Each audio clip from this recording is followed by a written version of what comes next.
Hello my fellow aspirants, మనం ఈరోజు discuss చేసుకోబోయే టాపిక్ ఏంటంటే ఆర్బీఐ యొక్క monetary tools. RBI's monetary tools.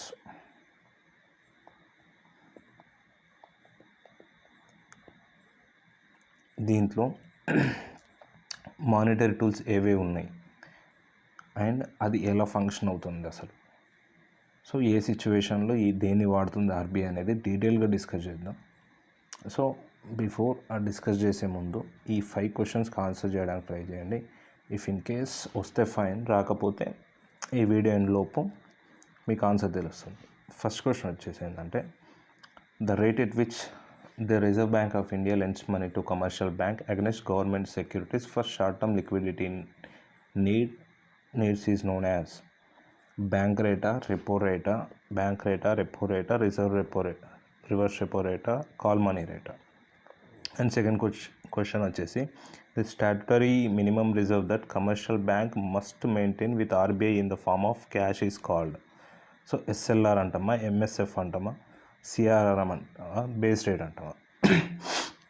And third question, which of the following monetary tool is used by RBI to inject or absorb liquidity from the market through the sale or purchase of the government securities? MSF, moral suasion, open market operation, consumer credit control. And fourth question, if the RBI wants to discourage banks from borrowing overnight funds, which rate is likely to be increased? Reverse repo రేటా, bank రేటా, MSF రేటా. And fifth question, what does statutory liquidity ratio mainly aims to ensure? High credit flow to అగ్రికల్చరా, safe and liquidity బ్యాంక్సా, reducing the physical డెఫిసిటా, maintaining forex రిజర్వ్సా? So ఈ 5 questions answer చేయడానికి try చేయండి. So get into topic. First thing first, so RBI monetary tools అసలు ఏంటి, ఎందుకు అసలు ఆర్బీఐ మానిటరీ టూల్స్? ఎందుకంటే ఆర్బీఐ మనకు బేసిక్ ఫంక్షన్ మానిటరీ పాలసీ కమిటీకి గవర్నమెంట్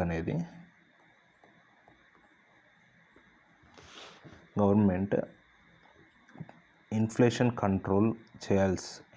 కంట్రోల్ని అండ్ ఎకనామిక్ గ్రోత్ని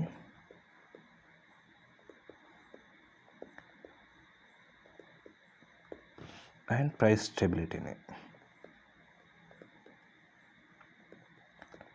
ఈ మూడింటిని మెయింటైన్ చేయమని చెప్పేసి, సో ఈ మూడింటిని రెగ్యులేట్ చేయమని చెప్పి మానిటరీ పాలసీ ఒక కమిటీని ఏర్పాటు చేసి వాటికి బాధ్యత అప్పగించింది. సో దాని మూలంగా ఆర్బీఐ ఈ 3 ఫంక్షన్లు ఎన్ఫోర్స్ చేయడానికి various monetary policy tools use చేస్తూ ఉంటుంది.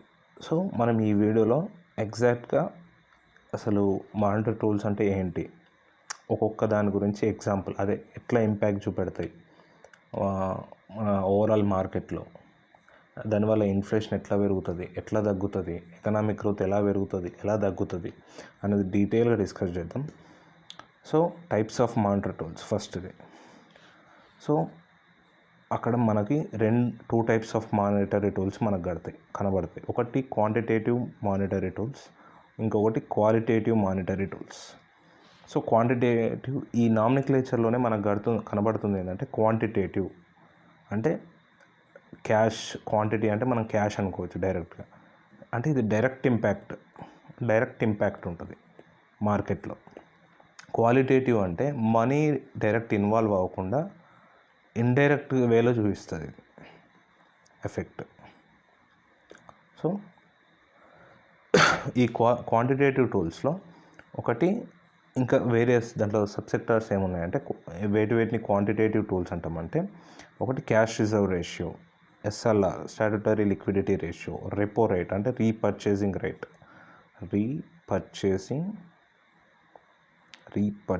రేట్ అంటాం, and reverse repo rate, bank rate, marginal standing facility MSF, open market operations OMO. ఇవన్నిటిని మనం క్వాంటిటేటివ్ టూల్స్ అంటాం. క్వాలిటేటివ్ టూల్స్ అంటే ఏవేవి ఉంటాయి అందులో అంటే margin requirements, moral suasion, credit rationing, direct action, consumer credit regulation, ఈ టూల్స్ ఉంటాయి మనకి. సో ఇది ఒక్కొక్క దాని గురించి డీటెయిల్గా డిస్కస్ చేద్దాం మనం. ఫస్ట్ క్వాంటిటేటివ్ టూల్స్ అంటే ఏంటి అయితే, క్వాంటిటేటివ్ ఈ నామినిక్లేచర్లోనే మనకి ఏం కనబడుతుందంటే క్వాంటిటీ అని ఉంది కదా. సో ఇది మనీ రిలేటెడ్ అన్నట్టు. మనీ రిలేటెడ్ ప్లస్ డైరెక్ట్గా టోటల్ ఓవరాల్ మనీ సప్లై మీద ఇంపాక్ట్ ఉంటుంది. ఓవరాల్ మనీ సప్లై మీద అంటే వన్స్ ఒక క్వాంటిటేటివ్ టూల్స్ ఇప్పుడు మనం చెప్పుకున్న సిఆర్ఆర్ కానీ ఎస్ఎల్ఆర్ కానీ దాంట్లో ఏ టూల్ని వాడినా కానీ ఓవరాల్ మనీ సప్లై ఈ సెక్టార్ ఆ సెక్టార్ అనేవి ఉండదు. ఓవరాల్ మనీ సప్లై మీద ఇంపాక్ట్ చూపెట్టేదాన్ని క్వాంటిటేటివ్ టూల్స్ అంటాం మనం. సో డెఫినేషన్ ఏం చెప్తుంది, influence overall money supply in the economy. So effect దేని మీద చూపెడుతుంది, లిక్విడిటీ మీద అంటే డబ్బుల మీద, ఇన్ఫ్లేషన్ మీద, ఇంట్రెస్ట్ రేట్ మీద ఇంపాక్ట్ చూపెడుతుంది. క్వాలిటేటివ్ టూల్స్ అంటే ఏంటంటే క్వాలిటేటివ్ టూల్స్ అంటే క్వాలిటీ అనేది ఎట్లా నామినిక్లేచర్తో ఎట్లా చేయాలంటే అంటే ఇప్పుడు డైరెక్ట్ ఫర్ ఎగ్జాంపుల్ ఒక స్పెసిఫిక్ సెక్టారే ఇప్పుడు క్వాంటిటేటివ్ టూల్స్ అంటే వన్స్ సిఆర్ఆర్ అనే ఒక టూల్ కింద క్వాంటిటేటివ్లో వాడితే ఓవరాల్ మనీ సప్లై మీద ఎఫెక్ట్ చూపిస్తుంది. బట్ క్వాలిటేటివ్ ఏంటంటే ఒక స్పెసిఫిక్ సెక్టార్ని మాత్రమే. ఫర్ ఎగ్జాంపుల్ ఆనియన్స్ ప్రైస్ పెరుగుతుంది, మిగతా ప్రైజెస్ ఏం పెరగట్లే, ఈ ఆనియన్ ప్రైస్ పెరుగుతుంది, మిగతా వాటికి ఏ ఎసెన్షియల్ కమోడిటీ యొక్క ప్రైస్ కూడా పెరగట్లే అన్నప్పుడు ఓన్లీ ఒక ఆనియన్ ప్రైస్ మీదే ఫోకస్ చేసి అది తగ్గాలంటే ఏం చేయాలా అని క్వశ్చన్ వచ్చినప్పుడు క్వాలిటేటివ్ టూల్స్ అనేటివి వాడతాం అన్నట్టు. లేదు ఓవరాల్గా అన్నిటి మీద ప్రైస్ పెరుగుతుంది అన్నప్పుడు మనం క్వాంటిటేటివ్ టూల్స్ అనేటివి వాడతాం. అర్థమైంది అనుకుంటా. ఈ క్వాలిటేటివ్ టూల్స్కి ఒక ఎగ్జాంపుల్ ఏంటంటే for example agriculture during drought. మనకు ఒక డ్రాట్ సిచ్యువేషన్ వచ్చింది మార్కెట్లో, అగ్రికల్చర్ సిస్టంలో. సో ఏం చేస్తుంది, జనాలకి బ్యాంక్స్ ఏం చేస్తాయంటే ఈ క్వాలిటేటివ్ టూల్లలో బ్యాంక్స్కి స్పెసిఫిక్గా రెగ్యులేషన్స్ ఇచ్చేస్తుంది. ఏమని రెగ్యులేషన్స్ ఇస్తుంది అంటే మనకు ప్రియారిటీ సెక్టర్ లెండింగ్ అంటే తెలుసు కదా. ప్రియారిటీ సెక్టర్ లెండింగ్లో ఈ అగ్రికల్చర్కి ఎక్కువ స్ట్రిక్ట్గా ఫాలో అవ్వండి, అంటే స్ట్రిక్ట్గా అగ్రికల్చర్ లెండింగ్ ఎక్కువ ఇవ్వండి, ఆర్ఎల్స్ ఈ ప్రియారిటీ సెక్టర్ లెండింగ్ని ఇంకా పెంచండి. అంటే స్పెసిఫిక్గా అగ్రికల్చర్ మీదనే ఫోకస్ చేసి లోన్స్ ఎక్కువ ఇవ్వండి అని ఇట్లా ఒక స్పెసిఫిక్ సెక్టార్ని మాత్రమే ఫోకస్ చేసింది కాబట్టి దీన్ని మనం క్వాలిటేటివ్ టూల్ అంటాం అన్నట్టు. అండ్ దెన్ బిఫోర్ మనకి సిఆర్ఆర్ ఎస్ఎల్ఆర్ ఇవన్నీ అర్థం కావాలంటే ఈ సిఆర్ఆర్ కానీ క్యాష్ రిజర్వ్ రేషియో, ఎస్ఎల్ఆర్ కానీ ఇవి అర్థం కావాలంటే మనకి కొన్ని బ్యాంకింగ్ టర్మినాలజీస్ అర్థం కావాలి. దెన్ లేకపోతే ప్రతి సిచ్యువేషన్లో ప్రతి లైన్ చదువుతున్నప్పుడల్లా మనకు డౌట్ అనేది అరైజ్ అవుతూ ఉంటుంది. సో బిఫోర్ అవన్నీ అర్థం కావాలంటే కొన్ని మీదైనా డెఫినేషన్స్ అర్థమయ్యేటట్టు చూసుకుందాం. సో డిమాండ్ లయబిలిటీస్, మనకి బ్యాంక్ దగ్గర ఒక డిమాండ్ లయబిలిటీస్ డిపాజిట్ చేస్తాం కదా మనం. ఈ డిపాజిట్స్ అనేటివి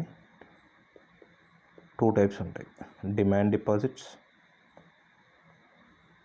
డిపాజిట్స్ ఒకటి, 2 టైం డిపాజిట్స్ ఒకటి. సో ఈ రెండింటిని మనం ప్రాపర్గా అర్థం చేసుకోగలిగితే దాని మీద నుంచి మనకు ఎన్డిటిఎల్ అంటే ఏందో అర్థమవుతుంది. ఎన్డిటిఎల్ అర్థమైతే మనకు సిఆర్ఆర్ అంటే ఏందో అర్థమవుతుంది. సో ఫస్ట్ డిమాండ్ లయబిలిటీస్ అంటే ఏంది, ఫస్ట్ లయబిలిటీ అంటే ఏంది, అప్పు ఉండడం అన్నట్టు. డిమాండ్ లయబిలిటీ అంటే ఏంటంటే ఈ బ్యాంక్ దగ్గర మనం డిపాజిట్ చేస్తాం కదా, అది బ్యాంక్కి లయబిలిటీ, అంటే అది మనకు అప్పు ఉన్నట్టు, బ్యాంక్కి లయబిలిటీ అది. సో మనకు అప్పు ఉంది, సో అది బేస్డ్ ఆన్ టైం, సర్టెన్ టైంకే ఇవ్వాలని ఏమన్నా ఉందా లేకపోతే ఎప్పుడు అడిగితే అప్పుడు ఇచ్చేయాలా అన్న దాన్ని బట్టి ఈ డివిజన్ అనేది ఉందన్నట్టు, డిమాండ్ డిపాజిట్ కానీ టైం డిపాజిట్ కానీ. సో డిమాండ్ లయబిలిటీస్ అంటే ఏంటంటే customer can withdraw at any time without prior notice.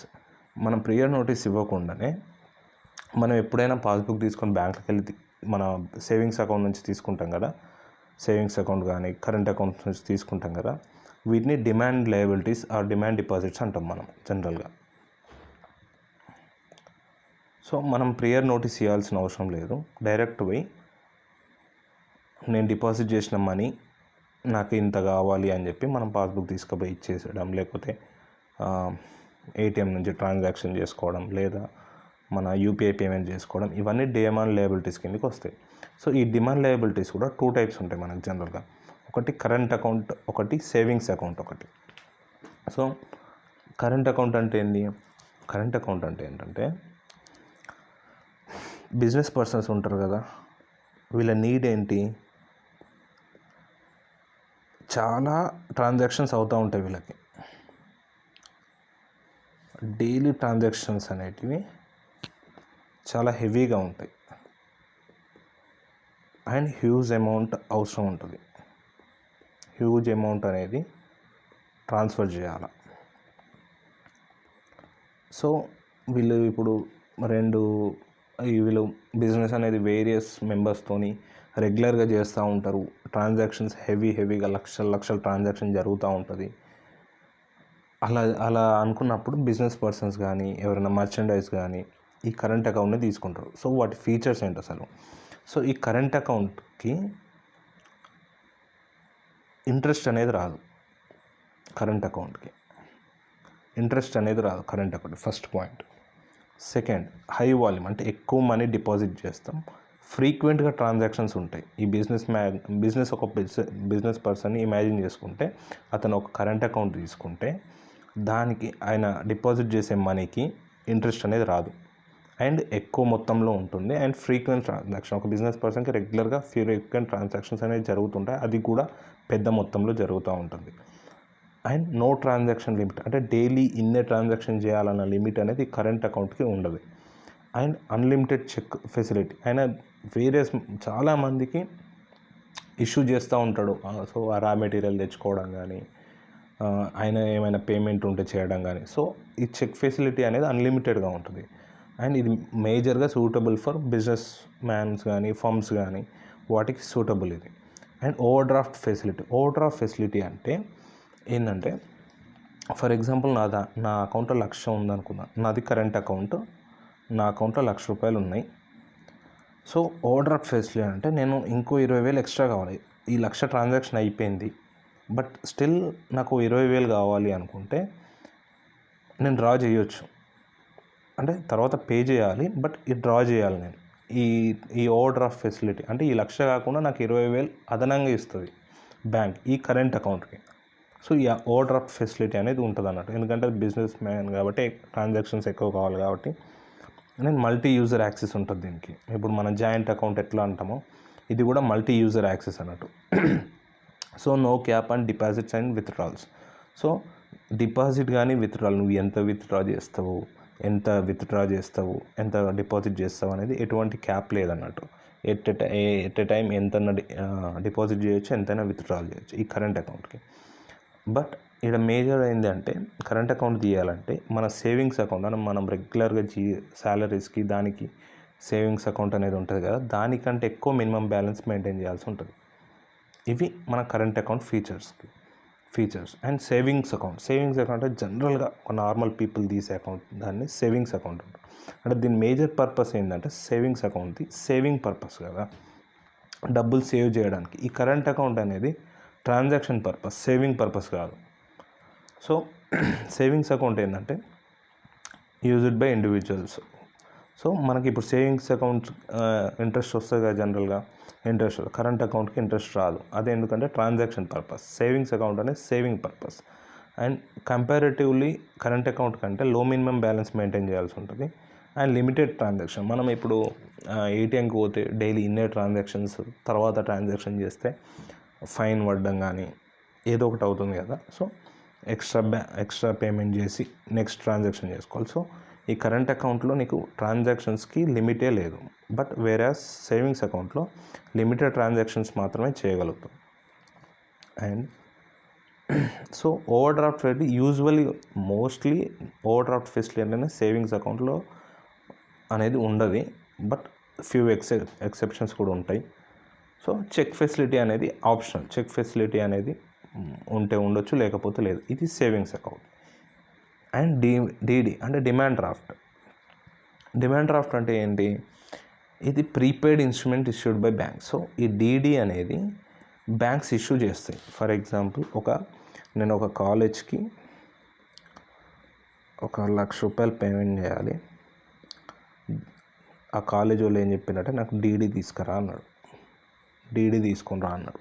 DD తీసుకురా అంటే ఆల్రెడీ నేనేం చేస్తాను, బ్యాంక్కి వెళ్ళి ఒక 1,00,000 డీడీ ఇవ్వు అంట. దీని మీనింగ్ ఏంది? బ్యాంక్ దగ్గర నేను ఆల్రెడీ 1,00,000 పే చేసి ఒక రిసీట్ తీసుకుంటా, డీడీ రిసీట్ తీసుకుంటా. దీన్నే రిసీట్ అంట. ఈ డీడీ తీసుకుపోయి కాలేజీలో డిపాజిట్ చేస్తా. కాలేజ్ వాడు ఏం చేస్తాడు, తన దగ్గర ఉన్న బ్యాంక్ దగ్గరకు ఈ డీడీ సబ్మిట్ చేసి అతని అకౌంట్లో వేసుకుంటాడు. ఇది డీడీలో జరిగేది, డిమాండ్ డ్రాఫ్ట్లో జరిగేది. So transfer money securely from one person to another person, అంటే సెక్యూర్గా జరుగుతుంది, అంటే త్రూ బ్యాంకే జరుగుతుంది. సో ఈ డిమాండ్ డ్రాఫ్ట్ అంటే ఇది డిమాండ్ డ్రాఫ్ట్ అయినా ఎందుకన్నా ఇది డిమాండ్ లయబిలిటీ ఎందుకైంది? ఈ కాలేజ్ అతను ఎప్పుడు వెళ్ళి డీడీ సబ్మిట్ చేసినా అతను వెంటనే మనీ ఇవ్వాల్సిందే, లేదా వెంటనే అతని అకౌంట్లో మనీ వేయాల్సిందే. కాబట్టి దీన్ని డిమాండ్ లయబిలిటీస్ కిందనే వేసినాం. సో ఈ డిమాండ్ డ్రాఫ్ట్ కూడా demand liabilities. Over draft facility అంటే, సో ఓవర్ డ్రాఫ్ట్ ఫెసిలిటీకి ఇచ్చిందనుకో, మనకు అప్పుడప్పుడు మెసేజ్లు వస్తాయి కదా, ఓవర్ డ్రాఫ్ట్ ఫెసిలిటీ అంటే ఫర్ ఎగ్జాంపుల్ బ్యాంక్ ₹1,00,000 నాకు ఒక 10,000 ఓవర్ డ్రాఫ్ట్ ఫెసిలిటీ ఇచ్చింది అనుకుందాం. అంటే నా దగ్గర ఉన్న అకౌంట్లో బ్యాలెన్స్ కాకుండా నాకు ఒక ఓవర్ డ్రాఫ్ట్ ఫెసిలిటీ అనేది మెన్షన్ చేసింది తన ఇన్స్ట్రక్షన్లలో. మెన్షన్ చేసినప్పుడు ఈ ఓవర్ డ్రాఫ్ట్ ఫెసిలిటీ ఇచ్చినప్పుడు నేను యూజ్ చేసుకుంటా. నేను పోయి ఒక 5,000 ఇయ్యు నా ఓవర్ డ్రాఫ్ట్లోకి వెళ్ళి అంటే వెంటనే ఇవ్వాల్సిందే బ్యాంక్. సో అందుకే దీన్ని డిమాండ్ లయబిలిటీస్ కింద ఓవర్ డ్రాఫ్ట్ ఫెసిలిటీని కూడా వేస్తారు అన్నట్టు. బట్ బ్యాంక్కి ఏంటంటే ఈ 5,000ని బ్యాంక్ ఎప్పుడు అడిగితే అప్పుడు మనం పోయి జమ చేయాల్సిందే. దాన్నే నన్ను bank can recall funds any time. దీన్ని ఓవర్ డ్రాఫ్ట్ ఫెసిలిటీ అంటాం. సో ఈ 10,000 అనేవి మన అకౌంట్లో ఉండవు, బట్ బ్యాంక్ అప్పుడప్పుడు మనకు ఈ ఫెసిలిటీస్ ఇచ్చినప్పుడు మనం వాడుకుంటాం అన్నట్టు. దీన్ని కూడా డిమాండ్ లయబిలిటీ అంటాం. అండ్ క్యాష్ క్రెడిట్ అకౌంట్ అంటే ఏంటి అసలు? క్యాష్ క్రెడిట్ అకౌంట్ అంటే ఏంటంటే, మన బిజినెస్ మ్యాన్స్ ఉంటారు కదా, బిజినెస్ మ్యాగ్నెట్స్కి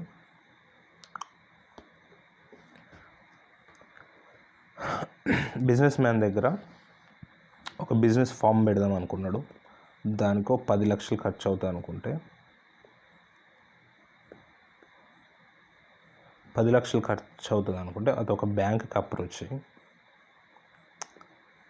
బ్యాంకుకి పోతే బ్యాంక్ ఏం చేసిందంటే క్యాష్ క్రెడిట్ అకౌంట్ అని చెప్పేసి CC అనేది ఇచ్చింది. దీని మీనింగ్ ఏంటంటే, దీంట్లో నేను 5 లక్షలు 5 lakhs లోన్ ఇస్తా, దాన్ని క్యాష్ క్రెడిట్ అకౌంట్ కింద ఇస్తా అని అన్నది. దాని మీనింగ్ ఏంటంటే, ఈ 5 లక్షలలో ఈ క్యాష్ క్రెడిట్ అకౌంట్లలో నేను ఒక 2 లక్షలు మాత్రమే వాడుకున్నా అనుకుందాం. ఇంకో 3 లక్షలు నాకు పెండింగ్ ఉంది. ఈ 3 లక్షలని కూడా నేను ఎప్పుడైనా తీసుకోవచ్చు. వేరాజ్ ఈ 2 లక్షలలో ఈ 2 లక్షలు నాకు ఇంట్రెస్ట్ పడుతుంది. అండ్ నా దగ్గర ఒక 1 lakh వచ్చేసింది అంటే నేను 1 lakhs మళ్ళీ తీసుకుపోయి జమ చేస్తే నాకు మళ్ళీ ఈ 4 లక్షలు ఇంకా బ్యాలెన్స్ ఉంటుంది. మళ్ళీ చెప్తా, చిన్న అమౌంట్లో చెప్తున్నాను. ఫర్ ఎగ్జాంపుల్ నాకు ₹100 కావాలి, దాన్ని క్యాష్ క్రెడిట్ అకౌంట్, నేను ఒక బిజినెస్ ఫామ్ పెడదాం అనుకుంటున్నా. సో నా ప్రోగ్రామ్ ఏంటి, నా బిజినెస్ ఫంక్షన్ ఏంటి, మొత్తం డీటెయిల్గా ఎక్స్ప్లెయిన్ చేస్తే బ్యాంక్ వాళ్ళు అగ్రీ అయ్యి నీకు క్యాష్ క్రెడిట్ అకౌంట్ ఇస్తాం, నువ్వు వాడుకో అని అంటారు. అన్నప్పుడు దానికి ఒక ₹100 అనేది క్యాష్ క్రెడిట్ అకౌంట్ కింద మనకు దానికి ఖర్చు అవుతాయి అనుకుంటే, బ్యాంక్ ఏం చేసిందంటే ₹100 లేవురా బై ₹50 ఇస్తామని చెప్పింది. ₹50 ఇస్తామన్న తర్వాత ఈ క్యాష్ క్రెడిట్ అకౌంట్ కింద నేను ఈ ₹50 ఎప్పుడైనా పోయి తీసుకోవచ్చు. ఎంతైనా తీసుకోవచ్చు ఆ 50 రూపాయలల్లో, మళ్ళీ ఏదైనా డిపాజిట్ చేసుకోవచ్చు. ఫర్ ఎగ్జాంపుల్ ఈ 50 రూపీస్ అనేది 1 ఇయర్కి నా క్యాష్ క్రెడిట్ అకౌంట్ ఇచ్చింది అనుకుంటే, నేను ఫస్ట్ మంత్ నాకు 40 రూపాయలు అవసరమైంది, తీసుకుంటా, దీనికి ఇంట్రెస్ట్ పే చేస్తా. సో రిమైనింగ్ నా దగ్గర ఒక 10 రూపీస్ ఉన్నాయి. రిమైనింగ్ 10 రూపీస్ ఉంటే నెక్స్ట్ మంత్ నాకు వచ్చే పైసలు వచ్చిన తర్వాత నేనేం చేస్తా, ఈ 40 రూపాయలకు ఇంట్రెస్ట్ ఎక్కువ పడుతుందని చెప్పి నాకు 30 రూపాయలు వచ్చినాయి అనుకుంటే, 30 రూపాయలు వస్తే నేను మళ్ళీ పోయి డిపాజిట్ చేస్తాను. ఈ 1 ఇయర్ లోపే మళ్ళీ 30 రూపాయలు ఇక్కడ డిపాజిట్ చేస్తాను. సో నా దగ్గర ఉన్నది ఈ 10 రూపాయలకు మాత్రం ఇంట్రెస్ట్ పే చేస్తున్నా, టోటల్ ఇంకా బ్యాలెన్స్ నాకు 40 రూపాయలు ఉంది. దెన్ మళ్ళీ నాకు అవసరమైంది, మళ్ళీ నేను ఏం చేస్తాను, 40 రూపాయలకు 40 రూపాయలు అవసరమైంది, నేను మళ్ళీ 40 రూపాయలు తీసేసుకుంటా. సో నా రిమైనింగ్ బ్యాలెన్స్ ఎంత, 0. ఇలా 1 ఇయర్ పాటు నేను వేయొచ్చు, తీసుకోవచ్చు. ఈ 1 ఇయర్ పాటు 50 రూపాయలు, దీన్ని క్యాష్ క్రెడిట్ అకౌంట్ అంటాం. సో ఇది short term working capital loan to businesses. Cash withdraw sanction A limit, ఈ లిమిట్లో శాంక్షన్ అవుతుంది. డిపాజిట్ ఎక్సెస్ ఫండ్స్, ఇప్పుడు నా దగ్గర ఇప్పుడు ఎక్సెస్ ఫండ్ ఉన్నప్పుడు నేను మళ్ళీ డిపాజిట్ చేసుకున్నాను, ఇంట్రెస్ట్ నా మీద ఎక్కువ పడొద్దని. సో ఇది డిపాజిట్ ఎక్సెస్ ఫండ్స్ అన్నట్టు. రివాల్వింగ్ క్రెడిట్ అంటే ఈ సర్కిల్ అంతా తిరిగినాం కదా, మళ్ళీ వేయడం మళ్ళీ తీయడం, దీన్ని రివాల్వింగ్ క్రెడిట్ అంటాం. క్యాష్ యూస్ ఎనీ టైం, ఏ టైంలో అయినా నేను పోయి ఈ అమౌంట్ తీసుకోవచ్చు, దాన్ని ఈ క్యాష్ క్రెడిట్ అకౌంట్ అంటాం. సో ఇది ఎప్పుడు పడితే అప్పుడు ఇవ్వాలి కాబట్టి దాన్ని time liabilities. So demand liabilities. So demand లయబిలిటీలో ఏమేమి ఉంటాయి మనకి, కరెంట్ అకౌంట్ ఒకటి, సేవింగ్స్ అకౌంట్ ఒకటి, డిమాండ్ డ్రాఫ్ట్ ఒకటి, ఓవర్ డ్రాఫ్ట్ ఒకటి, క్యాష్ క్రెడిట్ అకౌంట్ ఒకటి. Then come to time liabilities.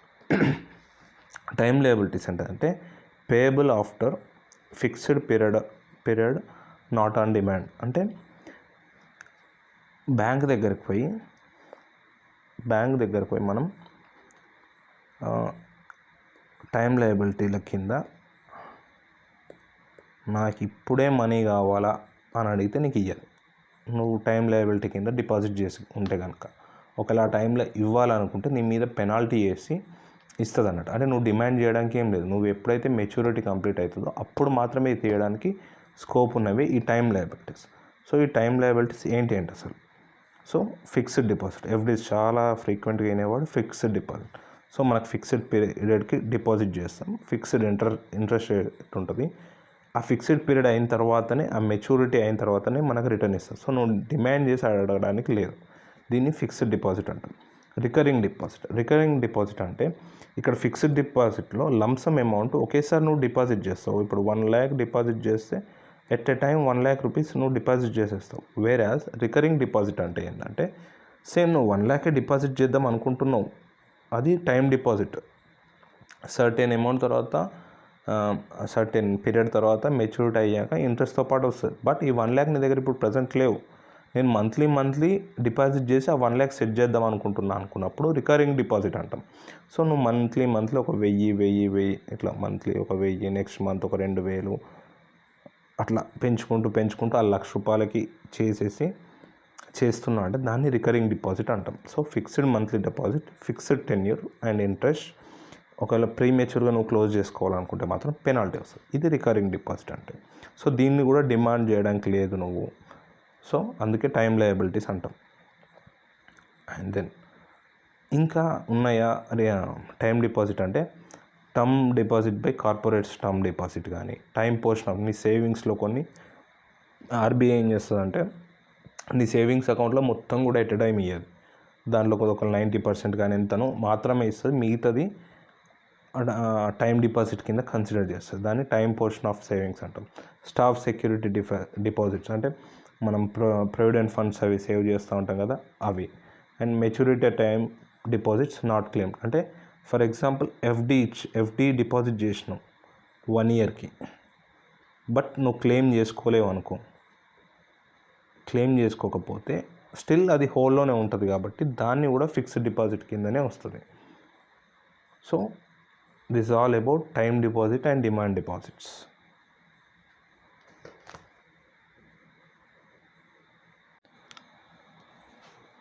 So ఇదంతా సోది మాకెందుకు చెప్తున్నాం అంటే మనకిడ net demand and time liabilities అనేది అర్థం కావాలంటే మనకు ఖచ్చితంగా demand deposits and demand liabilities and time liabilities అనేది మనకు అర్థం కావాలి ఖచ్చితంగా. సో దానికోసమే డిమాండ్ లయబిలిటీస్ అంటే టైమ్ లయబిలిటీస్ అనేది డిస్కస్ చేసిన. ఈ NDTL net demand time liabilities అర్థమైతేనే మనకి సిఆర్ఆర్ కానీ ఎస్ఎల్ఆర్ కానీ అర్థమవుతుంది. సో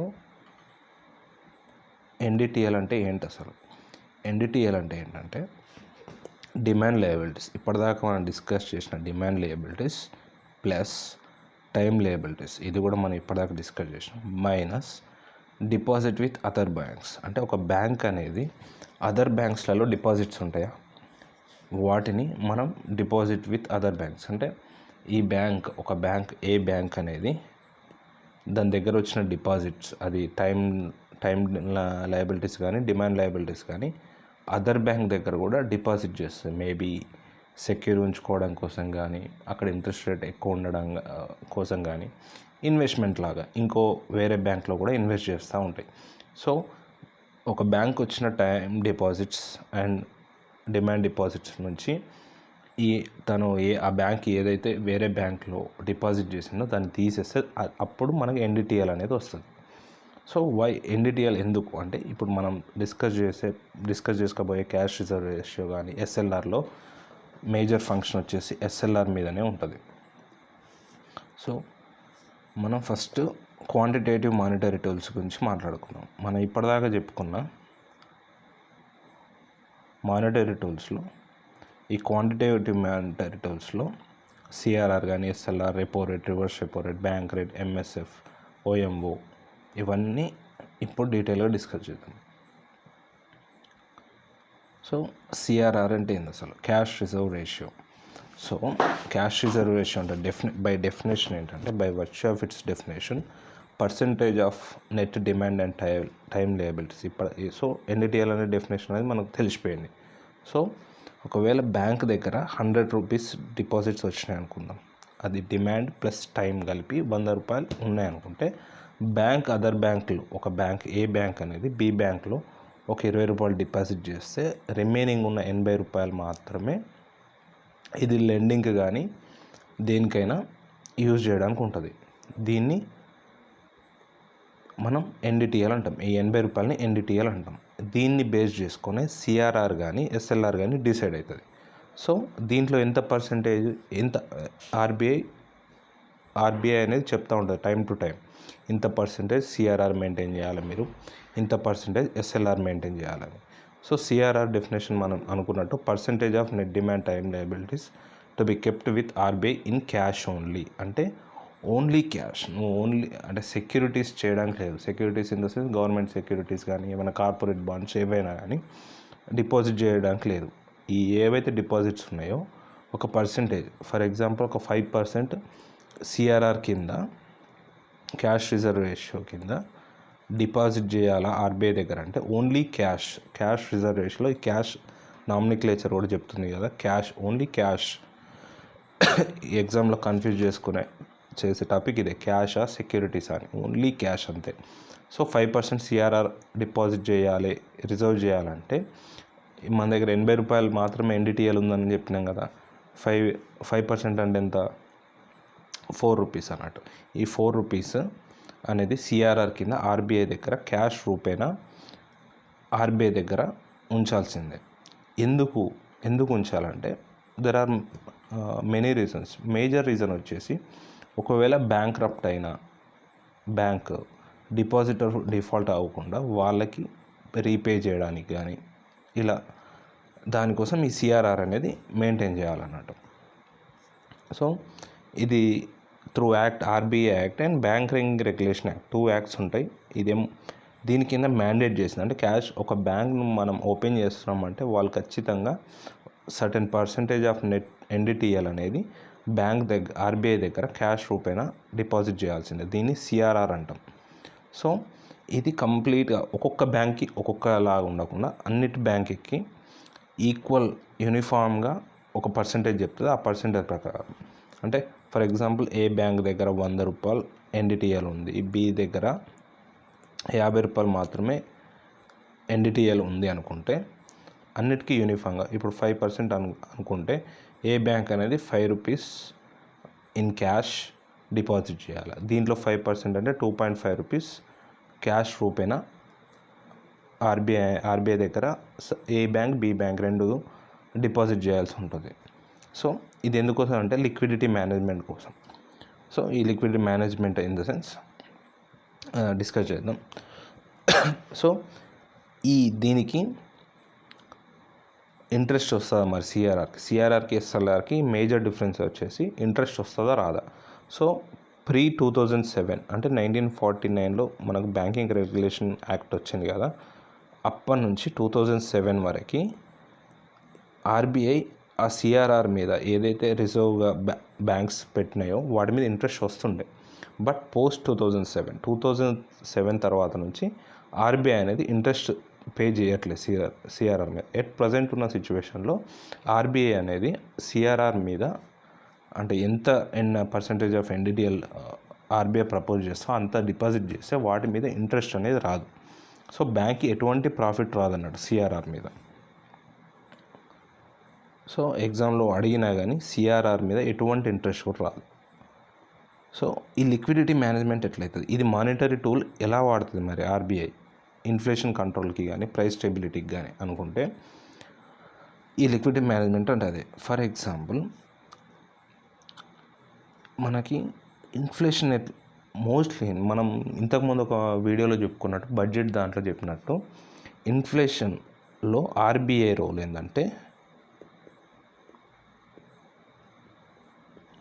డిమాండ్ ఫుల్ ఇన్ఫ్లేషన్ వచ్చినప్పుడు ఈ మానిటరీ టూల్ అనేది వాడుతుంది అన్నట్టు డిమాండ్ ఫుల్ ఇన్ఫ్లేషన్కి. ఈ డిమాండ్ ఫుల్ ఇన్ఫ్లేషన్ అనేది ఎట్లా వస్తుంది అనేది ఆ వీడియోలో డిస్కస్ చేసిన. జనాల దగ్గర లిక్విడిటీ ఎక్కువైపోతే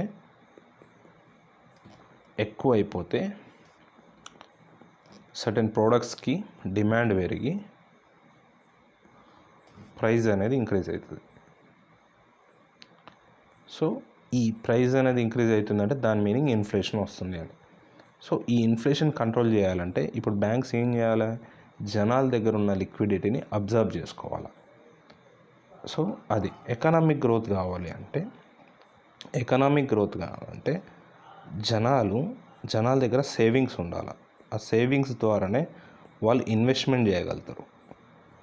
సో దీని మీనింగ్ ఏంటి, జనాల దగ్గర డబ్బులు ఉండాలి కాబట్టి ఆర్బీఐ ఏం చేస్తుంది అంటే ఇంజెక్ట్ చేస్తుంది మనీ, అంటే జనాల దగ్గర మనీ వచ్చేటట్టు చేస్తుంది. సో ఇది ఎకనామిక్ గ్రోత్కి యూజ్ అవుతుంది అన్నట్టు. సో ఇన్ఫ్లేషన్ వచ్చినప్పుడేమో జనాల దగ్గర ఉన్న లిక్విడిటీని కంప్లీట్గా మార్కెట్ నుంచి అబ్జర్వ్ చేసుకుంటుంది. సో ఇన్ఫ్లేషన్ కంట్రోల్ కోసం. అదే ఎకనామిక్ గ్రోత్ కావాలి అన్నప్పుడు ఆర్బీఐ ఏం చేస్తుంటే మనీ ఇంజెక్ట్ చేస్తుంది మార్కెట్లోకి. సో దాని ద్వారా ఎకనామిక్ గ్రోత్ అవుతుంది. సో దీన్ని బేస్ చేసుకొని ప్రతిదీ ఇంతే. ఒకవేళ ఇన్ఫ్లేషన్ కంట్రోల్ కావాలి అంటేనేమో జనాల దగ్గర ఉన్న లిక్విడిటీ తీసేసుకుంటుంది. If in case economic growth కావాలి అంటేనేమో మనీని మార్కెట్లో ఇంజెక్ట్ చేస్తుంది. ఈ రెండు పాయింట్ల మీదనే మనకు ఆట అంతా ఉంటుంది. సో ఇఫ్ ఇన్ కేస్ ఈ లిక్విడిటీ మేనేజ్మెంట్ అన్నాం కదా, మనకు మార్కెట్లో ఇప్పుడు ఇన్ఫ్లేషన్ రేట్ ఆర్ డిమాండ్ ఎక్కువైపోయింది, ఇన్ఫ్లేషన్ ఎక్కువైపోయింది అన్నప్పుడు ఆర్బీఐ ఏం చేస్తా అంటే ఇంక్రీజెస్ సిఆర్ఆర్. ఇంతకుముందు మనం అనుకున్నట్టే 100 రూపీస్ అనుకుంటే 4% ఎన్డిటిఎల్ అనేది ఇప్పుడున్న క్యాప్. ఇది అంటే 4 రూపీస్ ఆర్బీఐ దగ్గర 4 రూపీస్ అనేది ఆర్బీఐ దగ్గర రిజర్వ్ చేయాలి. బట్ మార్కెట్లో డబ్బులు ఎక్కువ ఉన్నాయి, మార్కెట్లో 96 రూపీస్ సర్క్యులేట్ అవుతున్నాయి అనుకుందాం. సో దీనివల్ల ఇన్ఫ్లేషన్ రేట్ ఎక్కువ అవుతుంది. ఆర్బీఐ ఏం చేస్తుంది, సిఆర్ఆర్ ఇంక్రీజ్ చేస్తుంది. సిఆర్ఆర్ ఇంక్రీజ్ చేయడం అంటే ఏంటంటే ఒక 5% చేసింది అనుకుందాం. ఈసారి సిఆర్ఆర్ చేస్తే బ్యాంక్స్ చచ్చినట్టు ఇంకో 1 రూపీ అంటే 5 రూపీస్ పై డిపాజిట్ చేయాలి. అంటే ఇంకో ఎక్స్ట్రా 1 రూపీ. అంటే మార్కెట్లో మనీ ఇప్పుడు ఎంత ఉంది, 95 రూపీసే ఉంది కాబట్టి డిమాండ్ తగ్గిపోతుంది. జనాల దగ్గర డబ్బులు తగ్గిపోయినాయంటే డిమాండ్ తగ్గిపోతుంది, మన జనాలకు పర్చేసింగ్ పవర్ అనేది తగ్గిపోతుంది. సో దాని ద్వారా ఇన్ఫ్లేషన్ కంట్రోల్ అవుతుంది. ఇఫ్ ఇన్ కేస్ జనాల దగ్గర సేవింగ్స్ లేవు, జనాల దగ్గర డబ్బులు లేవు, సో వాళ్ళు ఇన్వెస్ట్మెంట్ చేయరు. ఇన్వెస్ట్మెంట్ చేయడానికి డబ్బులు లేవు. సో ఎకనామిక్ గ్రోత్ అవ్వట్లేదు, ప్రొడక్షన్ అవ్వట్లేదు, ఎకనామిక్ గ్రోత్ అవ్వట్లేదు అన్నప్పుడు ఏం చేస్తారంటే జనాల దగ్గర పర్చేసింగ్ పవర్ కెపాసిటీ పెంచడానికి, సేవింగ్స్ కెపాసిటీ, ఇన్వెస్ట్మెంట్ కెపాసిటీ పెంచడానికి ఏం చేస్తారంటే ఆర్బీఐ ఏం చేస్తారంటే సిఆర్ఆర్ని తగ్గిస్తుంది. అంటే సిఆర్ఆర్ 2% చేసింది అనుకుంటే బ్యాంకులు ఇంతకుముందు 4 రూపీస్ ఉండే కదా, ఇప్పుడు 2 రూపీస్ మాత్రమే ఆర్బీఐ దగ్గర డిపాజిట్ చేయాలి. సో మార్కెట్లో ఇప్పుడు ఎంత 98 రూపీస్ సర్క్యులేట్ అవుతున్నాయి.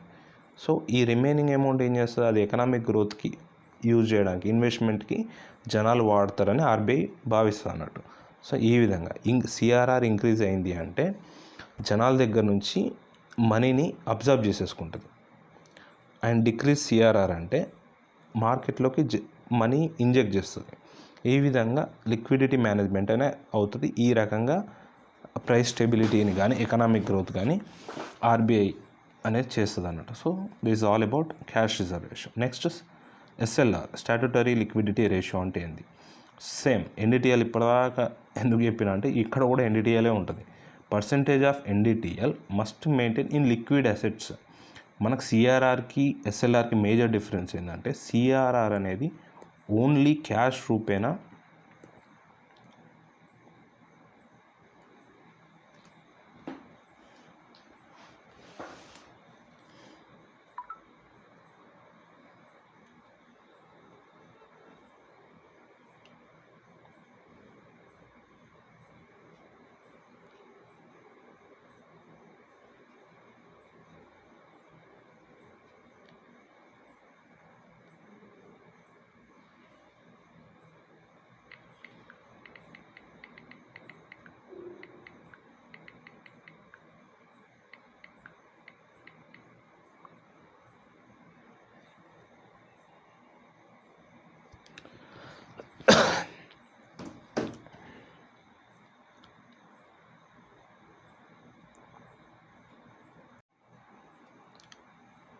సో సిఆర్ఆర్కి అండ్ ఎస్ఎల్ఆర్కి మేజర్ డిఫరెన్స్ ఏంటంటే సిఆర్ఆర్ అనేది ఓన్లీ క్యాష్ రూపేనా డిపాజిట్ చేయాలి. ఎస్ఎల్ఆర్ అనేది లిక్విడ్ అసెట్లో అండ్ ఈ సిఆర్ఆర్ అనేది ఆర్బీఐ దగ్గర డిపాజిట్ చేసి ఉంచాలి. అండ్ లిక్విడ్ అసెట్ అనేది బ్యాంక్ దగ్గరనే డిపాజిట్ అయి ఉంటుంది. అండ్ దీని మీద ఇంట్రెస్ట్, జీరో ఇంట్రెస్ట్ వస్తుంది సిఆర్ఆర్ మీద. బట్ వేరాజ్ ఎస్ఎల్ఆర్ మీద ఇంట్రెస్ట్ వస్తుంది, ఎంతో కొంత ఇంట్రెస్ట్ వస్తుంది, సర్టెన్ పర్సెంటేజ్ ఇంట్రెస్ట్ వస్తుంది. ఇవి మేజర్ డిఫరెన్సెస్ సిఆర్ఆర్కి ఎస్ఎల్ఆర్కి. బట్ ఇవి రెండు మ్యాండేట్. ఒక బ్యాంక్ మెయింటైన్ చేయాలి అంటే ఈ రెండు రిజర్వ్ సిస్టమ్స్ అనేది ఖచ్చితంగా ఉండాల్సింది. ఎందుకంటే ఇఫ్ ఇన్ కేస్ బ్యాంక్ అనేది బ్యాంక్రప్ట్ అయినా, ఇన్సాల్వెంట్ అయినా కానీ డిపాజిటర్స్ అనేటోళ్ళు ప్రాబ్లం ఫేస్ చేయొద్దని చెప్పేసి ఈ రెండు రిజర్వ్ సిస్టమ్ని ఖచ్చితంగా మ్యాండేట్ చేసారు త్రూ 1949 రెగ్యులేషన్ యాక్ట్ కానీ 1934 ఆర్బీఐ యాక్ట్ కానీ. సో మనం ఇక్కడ లిక్విడ్ అసెట్స్ అన్నాం కదా, లిక్విడ్ అసెట్స్ అంటే ఏంది అసలు? సో బ్యాంక్ దగ్గర ఎన్డిటిఎల్ ఒక 10 ఉందని, ఒక 100 ఉందనుకుంటే, ఒక 100 ఉంది అనుకుంటే, బ్యాంక్ దగ్గర 100 ఉంది అనుకుంటే దీంట్లో సర్టెన్ పర్సెంటేజ్ ఆర్బీఐ చెప్తుంది. ఒక 10% ఎన్డిటిఎల్, 10% ఆఫ్ ఎన్డిటిఎల్ నువ్వు ఎస్ఎల్ఆర్ రూపంలో ఉంచుకోవాలి బై అని చెప్తుంది. చెప్పినప్పుడు ఏం చేస్తావు, ఈ బ్యాంక్ అనేది త్రూ క్యాష్ అన్నా ఉంచుకోవచ్చు దాని దగ్గర, ఆ త్రూ ఎక్కడైనా గోల్డ్ పర్చేజ్ చేసి గోల్డ్ రూపంలోనైనా ఉంచుకోవచ్చు. వేరాస్ గవర్నమెంట్ అప్రూవ్డ్ సెక్యూరిటీస్, అది గవర్నమెంట్ సెక్యూరిటీస్ కానీ డిఫరెంట్ సెక్యూరిటీస్ ఉంటాయి. బట్ గవర్నమెంట్ అప్రూవ్ చేసిన సెక్యూరిటీస్ మాత్రమే హోల్డ్ చేయడానికి ఉంటుంది. ఇవన్నీ కలిపితే ఒకవేళ ఓన్లీ క్యాష్ రూపంలో ఉంచుకుంటే ఫైన్, ఉంచుకోవచ్చు. టోటల్ గోల్డ్ రూపంలో ఉంచుకుంటా అంటే ఓకే, లేదా త్రూ గవర్నమెంట్ సెక్యూరిటీస్ రూపంలో ఉంచుకుంటా అంటే ఫైన్, లేదు మిక్స్ ఆఫ్ దీస్ 3 అనుకున్నా కానీ ఫైన్. టోటల్ మాత్రం ఏదైతే ఆర్బీఐ చెప్పిందో ఆ పర్సెంటేజ్ ఆఫ్ ఎన్డిటిఎల్ మాత్రం ఎస్ఎల్ఆర్ రూపంలో ఉంచుకోవాలి.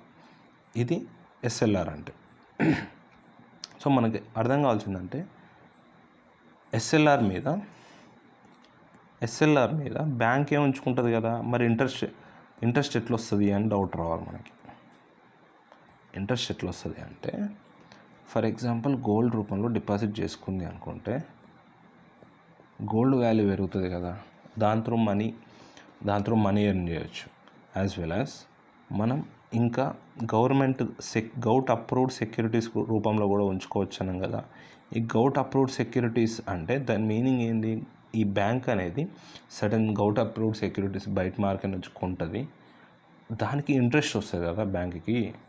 ఆర్బీఐ ఏది, బట్ బయట మార్కెట్లో అయినా అంటే ఆర్బీఐ దగ్గర ఆ గవర్నమెంట్ సెక్యూరిటీస్ తీసుకుంటే ఆర్బీఐ ఇచ్చేస్తుంది, లేదా బయట ఓపెన్ మార్కెట్లో గిన ఆ government securities govt approved securities కింద బయట నుంచి తీసుకుంటే వాటి మీద కూడా ఇంట్రెస్ట్ వస్తుంది. సో ఈ రూపంలో ఇంట్రెస్ట్ వస్తుంది అన్నట్టు ఎస్ఎల్ఆర్లో. వేరాజ్ క్యాష్ రిజర్వ్ రేషియోలో నీకు ఆ ఛాన్సే లేదు. ఎగ్జాక్ట్ తీసుకుపోయి ఈ డిపాజిట్ ఎట్లా వచ్చిందో ఆ డిపాజిట్ తీసుకుపోయి ఆర్బీఐలో పెట్టాల్సిందే. సో ఈ రకంగా ఇంట్రెస్ట్ ఎర్న్ అవుతుంది అన్నట్టు ఎస్ఎల్ఆర్లో. సో మనం ఇప్పటిదాకా చెప్పుకున్నట్టు,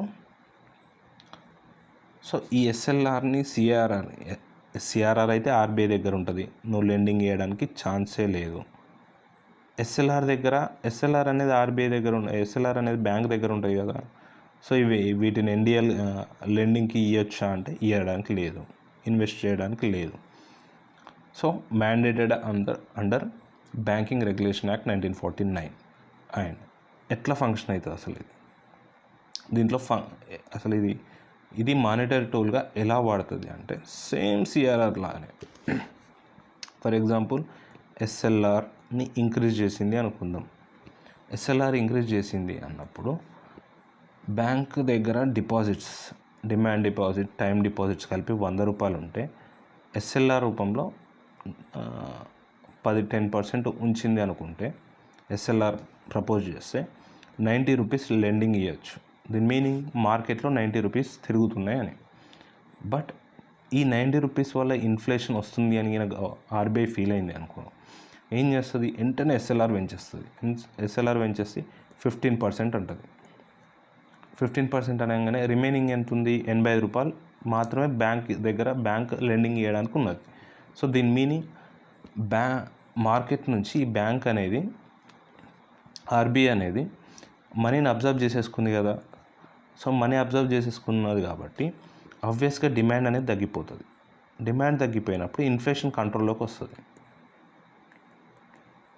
సో ఎస్ఎల్ఆర్ ఇంక్రీజ్ చేసినా సిఆర్ఆర్ ఇంక్రీజ్ చేసినా కానీ దాని మీనింగ్ ఏంటంటే మార్కెట్లో లెస్ లిక్విడిటీ అవుతుంది, ఇన్ఫ్లేషన్ అనేది కంట్రోల్ అవుతుంది.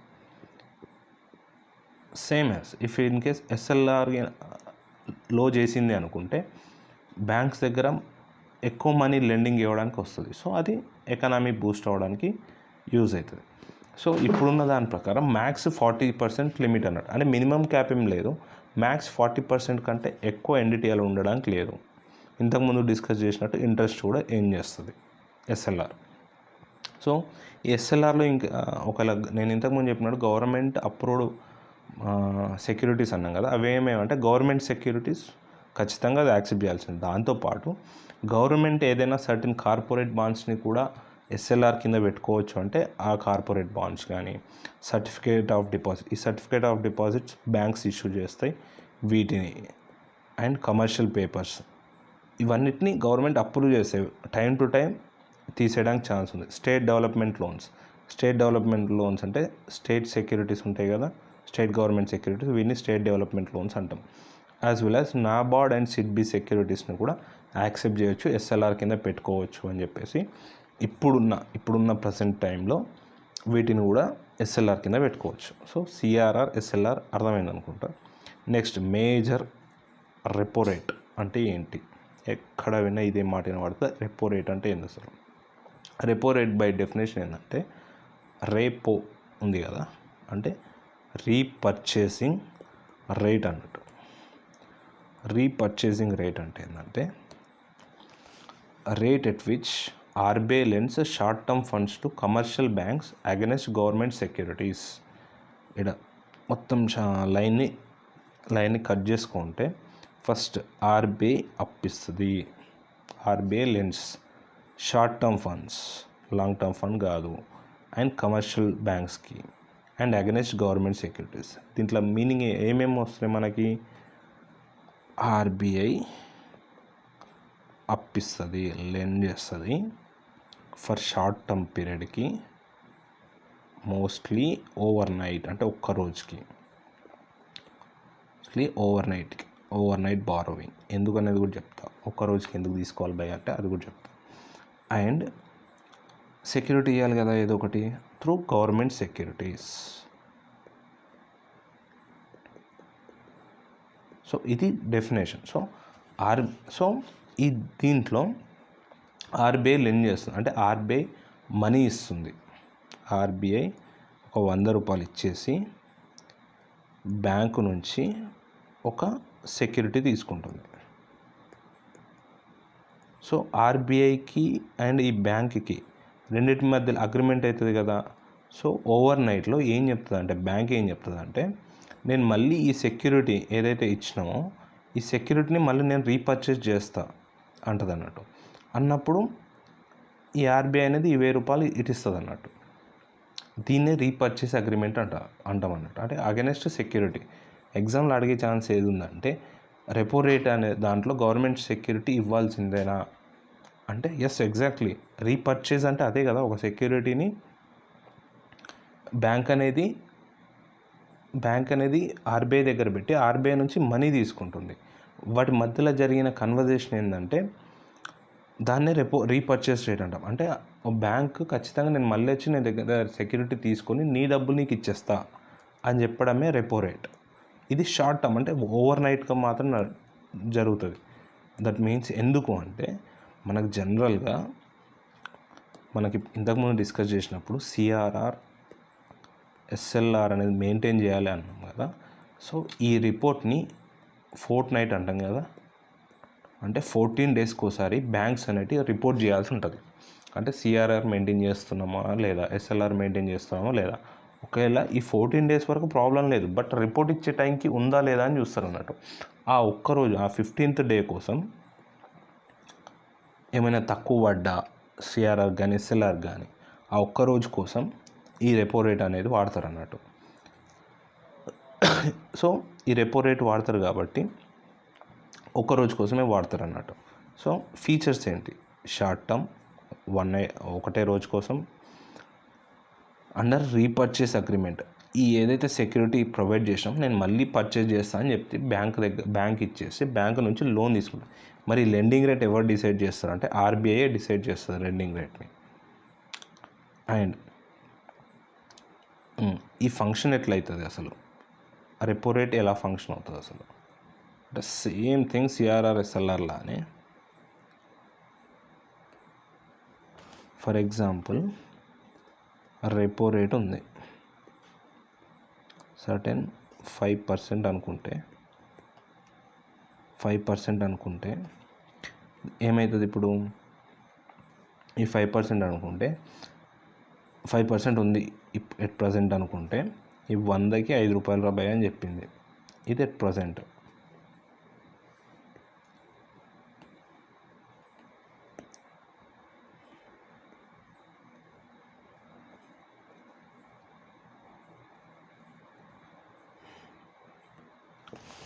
సో ఎట్లా ఫంక్షన్ అవుతుందంటే, ఇప్పుడు ప్రజెంట్ ఎట్లుందంటే, ఇప్పుడు ప్రజెంట్ సిచ్యువేషన్లో రెపో రేట్ అనేది ఒక 5% ఉందనుకుందాం. దాని మీనింగ్ 5%కి ఆర్బీఐ లెండ్ చేస్తుంది మనీ.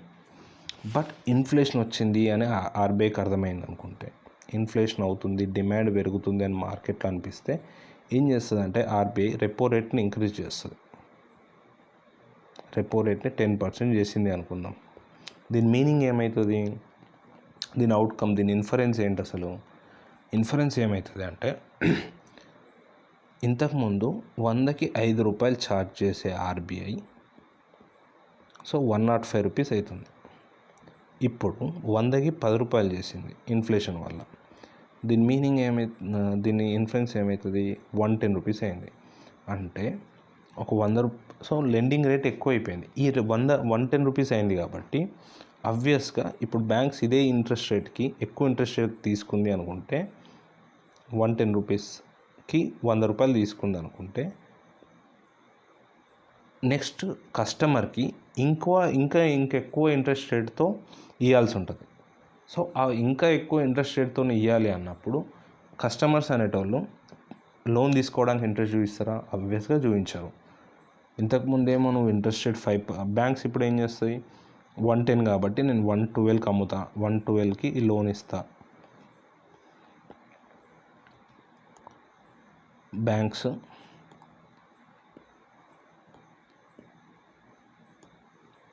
సో ఇంట్రెస్ట్ రేట్ పెంచేసరికి ఈ 10% రిటర్న్ ఇంట్రెస్ట్తో 110 రూపాయలకు కొన్నది. సో బ్యాంక్స్ ఏం చేస్తాయి, అబ్వియస్గా కస్టమర్కి కూడా ఎక్కువ ఇంట్రెస్ట్ రేట్కి లోన్స్ ఇస్తుంది కదా. ఎక్కువ ఇంట్రెస్ట్కి లెండ్ చేసినప్పుడు కస్టమర్లు అబ్వియస్గా ఇంట్రెస్ట్ చూపించరు. ఇంట్రెస్ట్ చూపించకపోయేసరికి ఏమైంది, అబ్వియస్గా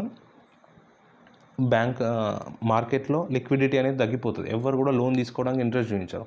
ఈ రకంగా రెపో రేట్ అనేది వర్క్ అవుతుంది అన్నట్టు. So if in case repo rate increase అయితే లోన్స్ బికేమ్ ఎక్స్పెన్సివ్. ఈ ఆర్బీఐ దగ్గర తీసుకోవడానికి బ్యాంక్కి ఎక్స్పెన్సివ్ అయిపోయింది. ఇప్పుడు బ్యాంక్స్ వారిని కవర్ చేసుకొని ప్రాఫిట్ ఇంట్రెస్ట్ రేట్ కూడా యాడ్ చేసుకునేసరికి ఎక్కువ ఇంట్రెస్ట్ రేట్కి ఇవ్వాల్సి ఉంటుంది, ఎక్కువ లెండింగ్ రేట్కి ఇవ్వాల్సి ఉంటుంది కస్టమర్కి. సో ఆబ్వియస్గా బారోయింగ్స్ అనేది రెడ్యూస్ అయిపోయి మార్కెట్లో ఇన్ఫ్లో అనేది తగ్గిపోయి డిమాండ్ అనేది తగ్గిపోయి ఇన్ఫ్లేషన్ రేట్ అనేది కంట్రోల్లోకి వస్తుంది. సో ఈ రెపో రేట్ అనేది లిక్విడిటీ అడ్జస్ట్మెంట్ ఫెసిలిటీ అంటే ఓవర్ నైట్ తీసుకుంటున్నాం కాబట్టి దీన్ని ఎల్ఏఎఫ్ లిక్విడ్ అడ్జస్ట్మెంట్ ఫెసిలిటీ కింద దీన్ని ట్రీట్ చేస్తాం. As well as reverse repo rate అంటే ఏంటి మరి? రివర్స్ రెపో రేట్ అంటే complete against, but similar thing ఏంటంటే రెండిట్లలో కూడా ఆర్బీఐ డిసైడ్ చేస్తుంది ఇంట్రెస్ట్ రేట్. డిసైడ్ చేస్తుంది రెండిట్లలో. So rate at which RBI borrows from commercial banks by giving government securities as collateral. ఇప్పుడు ఏం చేస్తుంది అంటే ఆర్బీఐ బ్యాంకుల దగ్గర తీసుకుంటుంది. బ్యాంకుల దగ్గర తీసుకొని ఆర్బీఐ ఒక కొలాటరల్ పెడుతుంది గవర్నమెంట్ సెక్యూరిటీస్ని. సో దీని మధ్యలో కూడా అగ్రిమెంట్ అవుతుంది కదా, దాన్నే రివర్స్ రీపర్చేస్ అగ్రిమెంట్ అంటాం. సో ఇంతకుముందేమో బ్యాంక్స్ తీసుకున్నాయి కదా, ఇక్కడనేమో ఆర్బీఐ తీసుకుంటుంది మనీ. సేమ్ గవర్నమెంట్ సెక్యూరిటీస్ని కొలాటరల్గా ఇప్పుడు ఆర్బీఐ పెడుతుంది. ఆర్బీఐ ఏం చెప్తుంది, నేను ఈసారి నీ దగ్గర డబ్బులు తీసుకుంటున్నా, ఈ గవర్నమెంట్ కొలాటరల్ని సర్టన్ పీరియడ్లో ఓవర్ నైట్లో మళ్ళీ నేను తీసేసుకుంటా అని అగ్రిమెంట్కి వచ్చి ఈ రివర్స్ రెపో రేట్ కింద తీసుకుంటారంట. సో ఇది కూడా షార్ట్ టర్మ్ సెక్యూర్, ఎందుకంటే ఆర్బీఐతోనే చేస్తున్నాం, మళ్ళీ గవర్నమెంట్ సెక్యూరిటీ అనేది కొలాటరల్గా ఉంది కాబట్టి యూజువల్లీ ఓవర్ నైట్ ఒక్క రోజుకే ఉంటుంది. ఎందుకు మరి అంటే ఆర్బీఐకి ఏం అవసరం అంతా తీసుకోవడం అంటే it is part of monetary tool. So if in case increase repo rate అయితే attracts banks to park money, controls inflation. అంటే ఫర్ ఎగ్జాంపుల్ ఆర్బీఐ ఏం చేసిందంటే నా దగ్గర డిపాజిట్ చేయు, నీ దగ్గర ఉన్న 100 రూపీస్ నా దగ్గర డిపాజిట్ చేస్తే నేను 10% ఇంట్రెస్ట్ రేట్ ఇస్తాను అన్నది. సో ఒక రోజులో నీకు 110 రూపీస్ ఇస్తా అని అన్నది అనుకుందాం. జనరల్గా టోకెన్ జీరో కూపన్ బాండ్స్ అట్లా ఇస్తుంది, అర్థం కావడానికి ఇది చేసుకున్నాం. ఆ జీరో కూపన్ అదంతా తర్వాత డిస్కస్ చేద్దాం. సో ఈ 100 రూపీస్ ఇస్తే నీకు 10%తో నీకు 110 ఇస్తా అని అంటుంది. ఇది అట్రాక్టివ్గా ఉంది. బట్ మార్కెట్లో ఎంత ఉంది, సేమ్ బ్యాంకుల దగ్గర 100 రూపాయలు ఉంది, బయట మార్కెట్లో 8 రూపీసే ఉంది. సో బయట మార్కెట్లో నాకు 108 వస్తున్నాయి, నాకు ఆర్బీఐ ఏమో రివర్స్ రెపో రేట్ కింద 10 రూపీస్ ఇస్తుంది కాబట్టి నాకు 110 రూపీస్ వస్తుంది. కాబట్టి ఇక్కడ నాకు ప్రాఫిట్ ఎక్కువ కవర్ అవుతుంది. కాబట్టి బ్యాంక్స్ ఏం చేస్తాయి, ఇంకా సెక్యూర్ కూడా ఆర్బీఐ దగ్గర పోయి డిపాజిట్ చేస్తుంది.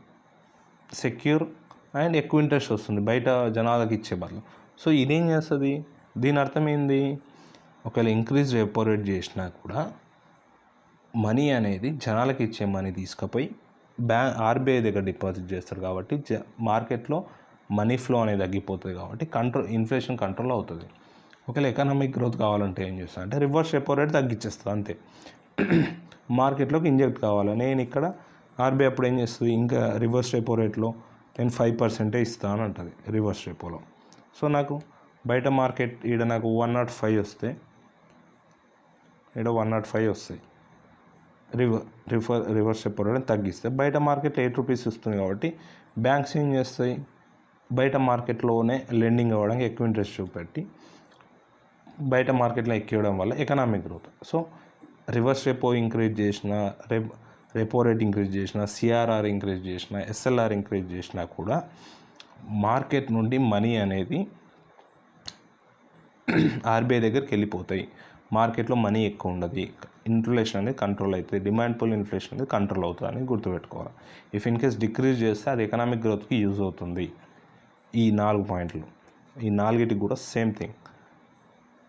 Then SDF, standing deposit facility అంటే ఏంది అసలు? స్టాండింగ్ డిపాజిట్ ఫెసిలిటీ అంటే మేజర్గా ఇది ఫ్రమ్ ప్రియర్గా ఇది లేదు, 2022లో వచ్చింది. 2020 కరోనా దాటిన టైంలో ఈ స్టాండింగ్ డిపాజిట్ ఫెసిలిటీ సిస్టమ్ అనేది వచ్చింది. So interest rate at which RBI accepts overnight deposit without collateral. So మనకి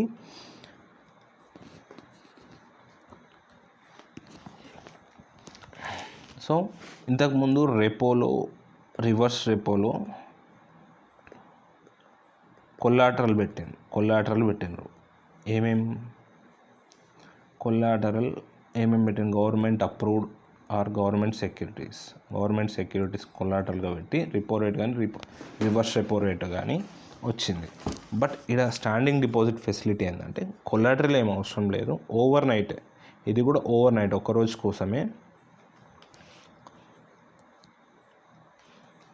ఒక్కరోజు కోసమే ఆర్బీఐ దగ్గర డిపాజిట్ చేస్తే దాన్ని స్టాండింగ్ డిపాజిట్ ఫెసిలిటీ అంటాం. దానికి దీనికి మేజర్ డిఫరెన్స్ ఏంటంటే కొలాటరల్ లేకపోవడం. సో మనకిడ రివర్స్ రెపో లానే ఉంది కదా, రివర్స్ రెపోలో కూడా ఆర్బీఐ దగ్గర పోయి డిపాజిట్ చేస్తాం, స్టాండింగ్ డిపాజిట్ ఫెసిలిటీలో కూడా ఆర్బీఐ దగ్గర పోయి డిపాజిట్ చేస్తాం. బట్ రెండింటికి మేజర్ డిఫరెన్స్ ఏంటి అంటే కొలాటరల్ లేకపోవడమే మేజర్ డిఫరెన్స్. సో ఇది మనకి ఫ్లోర్ టెస్ట్ అనేది నెక్స్ట్ డిస్కస్ చేస్తా. సో ఇంతకుముందు ఫ్లోర్ రేట్లో అంటే ఫ్లోర్ అంటే బాటమ్ రేట్లో ఈ రివర్స్ రెపో రేట్ ఉంటుండే, దాన్ని రీప్లేస్ చేసి ఇప్పుడు స్టాండింగ్ డిపాజిట్ ఫెసిలిటీ అనేది ఫ్లోర్ రేట్ కింద వచ్చింది. అది డీటెయిల్గా నెక్స్ట్ స్లైడ్లో చెప్తా. దెన్ అర్థమైంది. Helps absorb excessive liquidity, control inflation. Same thing reverse రెపోలో ఎట్లయింది, ఎక్కువ ఎస్డిఎఫ్ పెడితేనేమో జనాల దగ్గర డబ్బులు తక్కువ అయిపోతాయి, ఇన్ఫ్లేషన్ అనేది కంట్రోల్ వస్తుంది. ఇది కూడా ఒక monetary tool. Next bank rate అంటే ఏంది? సో బ్యాంక్ రేట్ అంటే ఏంటంటే interest rate at which bank lends long term funds to banks without collateral.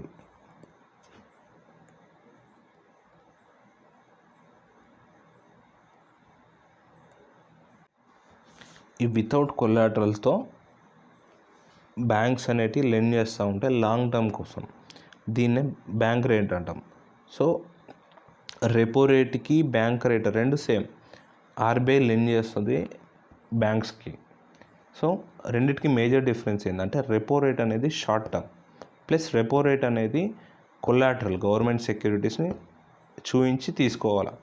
So whereas bank rate అనేది ఇది long term, it may be 1 year to 3 years ఏదైనా కానీ, but collateral free ఇది. So ఇది bank rate అనేది కొద్దిగా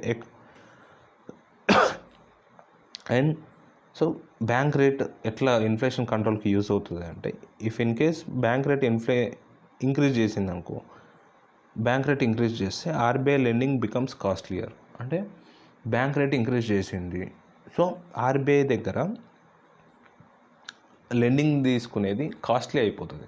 దాని meaning ఇప్పుడు 100 రూపీస్ ఉంది, బ్యాంక్ రేట్ 5% ఉంది ఎట్ ప్రజెంట్.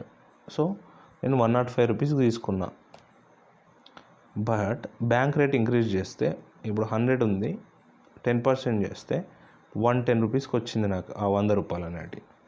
సో ఆబ్వియస్గా నేను ఇది కస్టమర్ మీద పడేస్తా కదా. ఈ కస్టమర్ ఏం చేస్తాడు, ప్రాఫిట్ని చూస్ చేసుకొని నేను కస్టమర్ మీద పడేస్తా. అప్పుడు కస్టమర్ ఇంట్రెస్ట్ చూపిస్తాడా కొనడానికి, లోన్ తీసుకోవడానికి? సో లోన్ తీసుకోకపోవడం వల్ల మార్కెట్లో మనీ అనేది ఉండదు. మార్కెట్లో మనీ అనేది ఉండకపోవడం వల్ల డిమాండ్ పుల్ ఇన్ఫ్లేషన్ అనేది తగ్గిపోతుంది. ఈ రకంగా బ్యాంక్ రేట్ కూడా ఒక one of the monetary tool అన్నట్టు ఇన్ఫ్లేషన్ కంట్రోల్ చేయడానికి. మార్జినల్ స్టాండింగ్ ఫెసిలిటీ అంటే ఎంఎస్ఎఫ్ అనేది మనకి 2011లో ఇంట్రడ్యూస్ అయింది. ఇయర్ గుర్తుపెట్టుకోవాలంటే ఎంఎస్ అంటే ఎంఎస్ ధోని 2011 వరల్డ్ కప్ గెలిచిండు కాబట్టి ఆ రకంగా 2011 అనేది గుర్తుపెట్టుకోండి. అండ్ ఇదేంటంటే ఈ షెడ్యూల్ కమర్షియల్ బ్యాంక్స్ ఉన్నాయి కదా, ఈ borrow overnight from RBI. యాక్చువల్గా ఇక్కడ స్టాండింగ్ అని ఎక్కడ కనబడ్డా త్రూ అవుట్ ఇయర్ మనకి అవైలబిలిటీ ఉంటుంది అని గుర్తుపెట్టుకోండి. అండ్ మార్జినల్ స్టాండింగ్ ఫెసిలిటీ అంటే బ్యాంక్స్ ఉన్నాయా, ఓవర్ నైట్ తీసుకోవడానికి బ్యాంక్స్ దగ్గర ఓవర్ నైట్ డబ్బులు లేకపోతే ఆర్బీఐ దగ్గర పోయి తీసుకోవడానికి మార్జినల్ స్టాండింగ్ ఫెసిలిటీ. ఇక్కడ మార్జినల్ అంటే ఏంటంటే ఈ లాస్ట్ మూమెంట్లో బ్యాంక్స్ దగ్గర డబ్బులు లేవు, ఎస్ఎల్ఆర్ సిఆర్ఆర్ రిపోర్ట్ చేయడానికి డబ్బులు లేనప్పుడు తీసుకునే మెకానిజం అన్నట్టు మార్జినల్ స్టాండింగ్ ఫెసిలిటీ. అసలు ఎప్పుడు మరి ఆల్రెడీ మనకి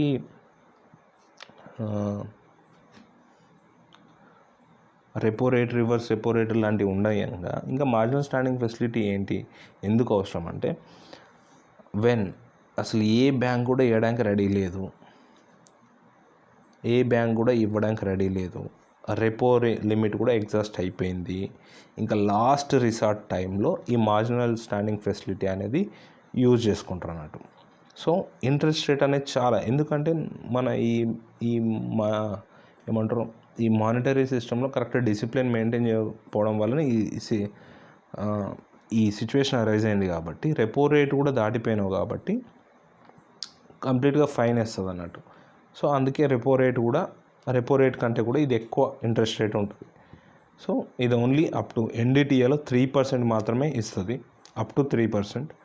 అండ్ ఎమర్జెన్సీ లిక్విడిటీ సిచ్యువేషన్ వచ్చినప్పుడే ఈ మార్జినల్ స్టాండింగ్ ఫెసిలిటీ అనేది యూజ్ చేయడానికి ఉంటుంది. ఎంఎస్ఎఫ్ అనేది ఈ రెపో రేట్ ఏదైతే ఉందో దానికి ప్లస్ పెనాల్టీ, ఎందుకంటే మానిటరీ డిసిప్లిన్ అనేది మెయింటైన్ చేయలేడు కాబట్టి ఆ పెనాల్టీ కూడా కలిపి ఇంట్రెస్ట్ రేట్ అనేది ఫిక్స్ చేస్తారు అన్నట్టు. ఇది ఒక మానిటరీ. సేమ్ థింగ్ ఈ ఎంఎస్ఎఫ్ ఇంక్రీజ్ చేస్తే లిక్విడిటీ తగ్గిపోతుంది, ఇన్ కేస్ డిక్రీజ్ చేస్తే లిక్విడిటీ మార్కెట్లో తగ్గిపోతుంది.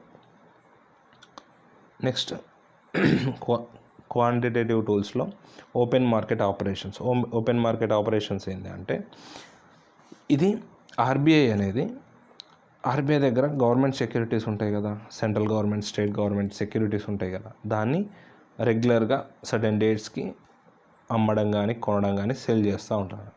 అంటే మార్కెట్లోనే కాకుండా ఫైనాన్షియల్ ఇన్స్టిట్యూషన్స్ కూడా ఇన్వాల్వ్ అవుతాయి ఇక్కడ. ఈ రకంగా గవర్నమెంట్ సెక్యూరిటీస్ని అమ్మడం కొనడం చేసేదాన్ని ఓపెన్ మార్కెట్ ఆపరేషన్స్ అంటాం.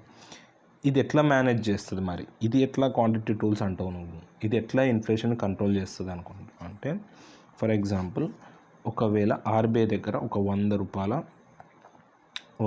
సెక్యూరిటీ ఉంది. సెక్యూరిటీ అంటే జస్ట్ బాండ్ పేపర్ అనుకోండి, సెంట్రల్ గవర్నమెంట్ ఇష్యూ చేసింది అనుకుంటే, దీన్ని ఏం చేస్తుంది అంటే ఆర్బీఐ ఓపెన్ మార్కెట్లో పెట్టేస్తుంది. ఫైనాన్షియల్ ఇన్స్టిట్యూషన్స్ కానీ, ఏఐబిఎఫ్సిస్ కానీ, ఫైనాన్షియల్ ఇన్స్టిట్యూషన్స్ కానీ, బ్యాంక్స్ కానీ పర్చేస్ చేయండి అని చెప్తుంది. సర్టెన్ టోకెన్ రేట్కి, అంటే 96 రూపీస్కి అమ్ముతున్నా అని అంటుంది 4 టోకెన్ కూపన్ రేట్ పెడితే. సో అప్పుడు ఫర్ ఎగ్జాంపుల్ ఈ బ్యాంక్ కానీ ఫైనాన్షియల్ ఇన్స్టిట్యూషన్ కానీ ఈ సెక్యూరిటీ కొని ఈ ఆర్బీఐకి మనీ ఇచ్చినాయి అనుకుందాం. ఇచ్చినప్పుడు ఏమవుతుంది, దీని అర్థం ఈ సెక్యూరిటీ అనేది బ్యాంక్స్ దగ్గరికి పోయినాయి, ఫైనాన్షియల్ ఇన్స్టిట్యూషన్స్ దగ్గరికి పోయినాయి. బ్యాంక్ ఏం చేస్తుంది, అబ్వియస్గా దాన్ని ఎస్ఎల్ఆర్ కింద పెట్టుకుంటుంది, తక్కువ రేట్కి వచ్చింది కాబట్టి. అండ్ ఈ బ్యాంక్ దగ్గర ఉన్న 96 రూపీస్ ఇక్కడ ఇచ్చేస్తుంది కదా. ఇచ్చేసినప్పుడు మార్కెట్లో ఈ బ్యాంక్స్ లెండింగ్ కెపాసిటీ తగ్గిపోయినట్టే కదా, దానివల్ల జనాలకు లెండింగ్ ఇవ్వడం తక్కువ అయిపోతుంది కదా. సో ఆర్బీఐ గవర్నమెంట్ సెక్యూరిటీని సెల్ చేస్తుందంటే లిక్విడిటీ తగ్గిపోతుందని. ఆర్బీఐ ఒకవేళ కొంటుంది అనుకుందాం, ఆర్బీఐ బ్యాంక్స్ దగ్గర కానీ ఆర్ ఫైనాన్షియల్ ఇన్స్టిట్యూషన్స్ కానీ, ఆల్ ఇండియా ఫైనాన్షియల్ ఇన్స్టిట్యూషన్స్ కానీ వీటి నుంచి సెక్యూరిటీస్ కొంటుంది అనుకుందాం. దీని దగ్గర ఇప్పుడు బాండ్ ఉంది, 100 రూపాయల బాండ్ ఉంది, ఆర్బీఐ కొనడానికి చూస్తుంది అనుకుంటే, ఆర్బీఐ 100 రూపాయలు కొనాలంటే ఆర్బీఐ దగ్గర ఉన్న 100 రూపాయలు ఇచ్చి ఈ బాండ్ని తీసుకోవాలి కదా. సో దీని మీనింగ్ మనీ అనేది మార్కెట్లోకి ఇంజెక్ట్ అవుతుంది కదా. సో ఇలా మనీ మార్కెట్లోకి ఇంజెక్ట్ కావడం వల్ల జనాల దగ్గర పర్చేసింగ్ పవర్ పెరిగి, డిమాండ్ పెరిగి, ఎకనామిక్ గ్రోత్ ఎక్కువవుతుంది. ఇక్కడ గవర్నమెంట్ సెక్యూరిటీ ఇస్తుంది, మనీ తీసుకుంటుంది కాబట్టి డిమాండ్ తగ్గి ఇన్ఫ్లేషన్ అనేది కంట్రోల్ వస్తుంది. ఈ రకంగా ఓపెన్ మార్కెట్ ఆపరేషన్స్ అనేటివి ఫంక్షన్ అవుతాయి. సో ఆర్బీఐ కొంటుంది అంటే లిక్విడిటీ ఇంక్రీజ్ అవుతుంది అని అర్థం. కొంటుంది అంటే పైసలు ఇచ్చి గవర్నమెంట్ సెక్యూరిటీని తీసుకుంటుంది. సింపుల్గా ఒక బాండ్, ఒక ఇద్దరి మధ్య ట్రాన్సాక్షన్ ఉంటే అప్పిచ్చేటప్పుడు ఏం చేస్తాం, ఒక బాండ్ ఇచ్చేసి, ఒక పర్సన్ నా దగ్గర 100 రూపీస్ ఉన్నాయి, అవతల దగ్గర బాండ్ ఉంది, నాకు ఈ 100 రూపాయలు నేను అప్పు ఇవ్వాలంటే నాకు ఈ బాండ్ కావాలా, ఈ సర్టన్ క్యాండిడేట్ అనేది నేను తర్వాత ఇస్తా అని చెప్పి బాండ్ ఇస్తాడు కదా, ఇదే గవర్నమెంట్ సెక్యూరిటీ అంటే. And then next term repo. ఇప్పుడు రెపో మాట్లాడుకున్నాం కదా, రీపర్చేసింగ్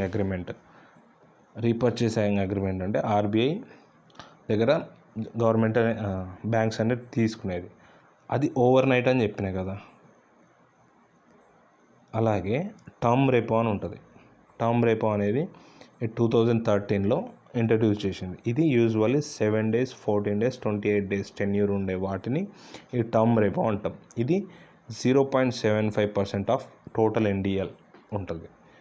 ఇంతకుముందు రెపో రేట్ ఎట్లయితే ఈ మానిటర్ టూల్ కింద ఫంక్షన్ అవుతుందో, టర్మ్ రెపో రేట్లో కూడా అదే అవుతుంది.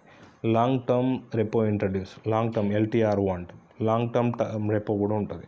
ఇది 2020లో ఇంట్రడ్యూస్ చేసారు. ఇది టెన్యూర్ ఎంత అంటే 1 to 3 years, maximum 1.5 lakhs crores అని స్పెసిఫై చేసిండు. జనరల్గా మనకు రెపో రేట్ అనేది 0.25 ఆఫ్ NDTL అని అంటాం. ఇంతకుముందే మనం ఏది మాట్లాడుకున్నాం, మార్జినల్ స్టాండింగ్ ఫెసిలిటీ అన్నాం కదా. బ్యాంక్స్ అనేది ఈ పర్సంటేజ్ కూడా దాటిపోయింది, 0.25% NDTL కూడా దాటిపోయినప్పుడు ఈ మార్జినల్ స్టాండింగ్ ఫెసిలిటీ దగ్గరకు వస్తారు. ఈ మార్జినల్ స్టాండింగ్ ఫెసిలిటీ దగ్గరకు వచ్చినప్పుడు నువ్వు ఈ ఫైనాన్షియల్ డిసిప్లిన్ మెయింటైన్ చేస్తలేవు అని చెప్పి అప్పుడు రెపో ప్లస్ మార్జినల్ స్టాండింగ్ ఫెసిలిటీలో పెనాల్టీ కూడా ఇస్తారు అన్నట్టు. నెక్స్ట్ పాలసీ కారిడార్ అంటే ఏంది? ఈ పాలసీ కారిడార్ అంటే ఏంటంటే ఆర్బీఐ ఇంట్రెస్ట్ రేట్ ఫిక్స్ చేస్తుంది కదా, ఫ్లోర్ రేట్ ఉంటుంది అన్నట్టు. లీస్ట్ ఏది, హైయెస్ట్ ఏది, ఇది ఫ్లోర్ రేట్స్ అంటాం అన్నట్టు. సో లీస్ట్ ఏది అంటే, లీస్ట్ అనేది రివర్స్ రెపో రేట్. హైయెస్ట్ ఏంది అంటే MSF. సో MSF అనేది మనకు రెపో ప్లస్ పెనాల్టీ అన్నాం కదా. సో MSF అనేది టాప్ లెవెల్, ఇంతకంటే ఎక్కువ ఇంట్రెస్ట్ రేట్ అనేది ఉండదు. మిడిల్లో రెపో రేట్ ఉంటుంది. అండ్ రెపో రేట్ అనేది గవర్నమెంట్ ఇచ్చే ఆర్బీఐ ఇచ్చే ఇంట్రెస్ట్ రేట్ కాబట్టి ఆబ్వియస్గా తక్కువే ఉంటుంది. కాబట్టి రెపో రేట్ అనేది ఈ బేస్ రేట్ అన్నట్టు, floor rate or base rate అంటారు అన్నట్టు. సో ఇది పాలసీ కారిడార్. ఎప్పుడైనా ఎగ్జామ్లో అడిగితే ఇది చెప్పండి, కానీ ట్రై చేయండి. నెక్స్ట్ ఇవన్నీ quantitative tools. Next qualitative tools అంటే ఏంది? మరి క్వాలిటేటివ్ టూల్స్ అంటే ఏంటంటే, unlike qualitative tools fit specific sector are purposes of credit. అంటే ఆర్బీఐ ఇప్పటిదాకా క్వాంటిటేటివ్ టూల్స్లో ఈ సెక్టార్, ఆ సెక్టార్, అగ్రికల్చర్ సెక్టారా, రియల్ ఎస్టేట్ సెక్టారా, హోటలా, గోల్డ్లలో ఈ స్పెసిఫిక్గా ఏది మెన్షన్ చేయలే. ఇన్ఫ్లేషన్ పెరుగుతుందా, క్వాంటిటేటివ్ మానిటరీ టూల్స్ చేస్తుంది, ఓవరాల్ ఎకానమీ మీద ఇంపాక్ట్ అవుతుంది. బట్ వేరాజ్ క్వాలిటేటివ్ టూల్స్లో స్పెసిఫిక్ సెక్టార్ని మాత్రమే ఫోకస్ చేస్తారు, స్పెసిఫిక్ సెక్టార్లోనే ఫోకస్ చేస్తారు, స్పెషల్ పర్పస్తో మాత్రమే క్రెడిట్ ఇవ్వాలని చెప్తారు అన్నట్టు. సో దీని అర్థం ఏంటంటే, ఫర్ ఎగ్జాంపుల్ ఒక ఆనియన్ ప్రైస్ మాత్రమే పెరుగుతుంది అన్నప్పుడు ఓవరాల్ మార్కెట్లో ఇన్ఫ్లేషన్ కంట్రోల్ చేయడం వల్ల లాభం ఏంటి? ఈ ఆనియన్ ప్రైస్ పైన ఫోకస్ చేస్తే సరిపోతుంది కదా. దాన్ని క్వాలిటేటివ్ టూల్స్ అంటాం అన్నట్టు. ఆనియన్ ప్రైస్ని ఎట్లా కంట్రోల్ చేయాలో ఆలోచించి దాని మీద మాత్రమే మెజర్మెంట్స్ తీసుకుంటే దాన్ని క్వాలిటేటివ్ టూల్స్ అంటాం అన్నట్టు. సో నెక్స్ట్ దాంట్లో ఏమేమి ఉంటాయి? మనం ఇంతకుముందు మాట్లాడుతున్నట్టు మార్జినల్ రిక్వైర్మెంట్ అంటే ఏంది? మార్జిన్ రిక్వైర్మెంట్ అంటే ఏంటంటే, ఇది one of the qualitative tool. So by definition ఏంటంటే, how much loan a bank can give against security. So సింపుల్గా చెప్పాలంటే ఈ మార్జిన్ రిక్వైర్మెంట్ అంటే ఏంటంటే, ఫర్ ఎగ్జాంపుల్ నేను గోల్డ్ ఎక్కడైనా తాకట్టు పెట్టినా, దీని మీద బ్యాంక్ అనేది ఎంత లోన్ ఇవ్వాలి, అండ్ ఎందుకు స్పెసిఫిక్గా గోల్డ్ అని మెన్షన్ చేసిన అంటే స్పెసిఫిక్ సెక్టార్ మీదే ఫోకస్ చేస్తుంది కాబట్టి నేను గోల్డ్ అని తీసుకున్నాను. ఇంతకుముందు కంప్లీట్ ఎకనామీ అని మాట్లాడినా క్వాంటిటేటివ్ టూల్స్. సో గోల్డ్లో బ్యాంక్ ఎంత క్రెడిట్ ఇవ్వాలనేది డిసైడ్ చేస్తుంది అన్నట్టు. ఎందుకంటే అది స్పెక్యులేటివ్ కానీ జనరల్గా బ్యాంక్స్ ఎందుకు చెప్తుంది అంటే స్పెక్యులేటివ్ నేచర్లో ఉన్న దాని మీద జనరల్గా క్వాలిటేటివ్ టూల్స్ వాడుతుంది. ఆ స్పెక్యులేటివ్ ఏంటంటే మనం ఒక లోన్ తీసుకోవాలనుకుంటే లోన్కి ఎందుకు తీసుకుంటాం అనేది మెన్షన్ చేస్తాం. కాబట్టి నువ్వు ఫర్ ఎగ్జాంపుల్ స్టాక్ తీసుకుందాం అనుకున్నావు, గోల్డ్ తీసుకుందాం అనుకుంటున్నావు, స్టాక్స్ కొందాం అనుకున్నావు, రేపటి నాడు ప్రైస్ పెరుగుతుందని చెప్పి ల్యాండ్ తీసుకోవడం కానీ గోల్డ్ తీసుకోవడం కానీ ఇట్లాంటివి చేసేటప్పుడు ఫర్ ఎగ్జాంపుల్ నువ్వు షేర్లలో ఇన్వెస్ట్ చేస్తా లేదా గోల్డ్లో ఇన్వెస్ట్ చేస్తా అని చెప్పేసి, ఎందుకంటే ఇవి రేపటి నాడు ప్రైస్ పెరిగే ఛాన్స్ ఉంది కాబట్టి చెప్పి లోన్ తీసుకుంటున్నావు. ఇఫ్ ఇన్ కేస్ పెరిగితే ఫైన్ నువ్వు వచ్చి కట్టేస్తావు. ఇఫ్ ఇన్ కేస్ పెరగలే, పడిపోయింది, షేర్ వాల్యూ పడిపోయింది అనుకో, గోల్డ్ వాల్యూ పడిపోయింది అనుకో, నువ్వు పే చేయలేవు. సో డిఫాల్ట్ అయిపోతుంది, బ్యాంక్కి హ్యూజ్ లాస్ అవుతుంది. సో దీనికోసం మార్జినల్ రిక్వైర్మెంట్ అనేది చెప్తుంది అన్నట్టు. అంటే ఇట్లా స్పెక్యులేటివ్ నేచర్లో ఉన్న థింగ్స్ మీద నువ్వు ఎంత ఇంట్రెస్ట్ ఇవ్వాలా అనేది చెప్తాను. దాన్ని మార్జిన్ రిక్వైర్మెంట్ అంటాం. సో నేను గోల్డ్ ఎగ్జాంపుల్ తీసుకున్నా. గోల్డ్కి మనం గోల్డ్ డిపాజిట్ చేసి ఈ గోల్డ్కి ఎంత లోన్ ఇవ్వాలి అని చెప్పి ఆర్బీఐ డిసైడ్ చేస్తుంది. దాన్ని మార్జిన్ రిక్వైర్మెంట్ అంటాం. ఫర్ ఎగ్జాంపుల్ ఆ గోల్డ్ వాల్యూ 100 రూపాయలు ఉంటే గవర్నమెంట్ ఏం చెప్తుంది, ఆర్బీఐ ఏం చెప్తుంది అంటే మార్జిన్ రిక్వైర్మెంట్ చెప్తుంది.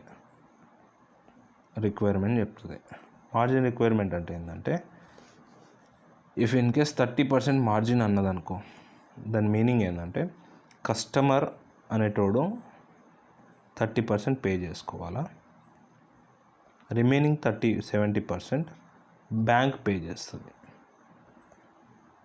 If in case margin rate పెంచింది 40% చేస్తే 40% అనేది కస్టమర్ పే చేయాలా, 60% అనేది ఆర్బీఐ బ్యాంక్స్ పే చేస్తాయి. సో దీని మీనింగ్ ఏమవుతుంది, ఎక్కువ మార్జిన్ ఇచ్చినాం అనుకో కస్టమర్ అనేటోడు ఎక్కువ డిపాజిట్ చేయాలి.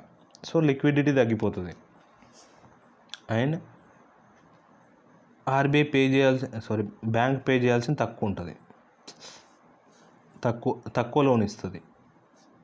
హై మార్జిన్ ఇచ్చింది అనుకో లోన్ తక్కువ. దీని మీనింగ్ ఏంది, ఇప్పుడు లో మార్జిన్ అన్నప్పుడేమో 70 రూపీస్ ఇస్తే, లో మార్జిన్ ఉన్నప్పుడు 70 రూపీస్ ఇస్తే, హై మార్జిన్ అప్పుడేమో బ్యాంక్ 60 రూపీస్ మాత్రమే ఇచ్చింది కదా. దీనివల్ల బ్యాంక్ తక్కువ ఇస్తుంది కాబట్టి మార్కెట్లో తక్కువ మనీ ఇంజెక్ట్ అవుతున్నాయి. సో హై మార్జిన్ ఇచ్చినప్పుడు లెస్ లోన్ అవుతుంది, లెస్ రిస్కీ స్పెక్యులేషన్ అవుతుంది అన్నట్టు. ఈ రకంగా ఇన్ఫ్లేషన్ని కంట్రోల్ చేస్తుంది. నెక్స్ట్ క్రెడిట్ రేషనింగ్ అంటే limits the amount of credit a bank can give a certain sector, companies or even purposes even if they are willing to pay high interest. దీని meaning ఏంటంటే government ఒక bank అనేది ఎంత ఇంట్రెస్ట్కి అప్పు ఇవ్వాలి, ఎంత credit rationing అన్నట్టు, దానికి సీలింగ్ పెడుతుంది అన్నట్టు.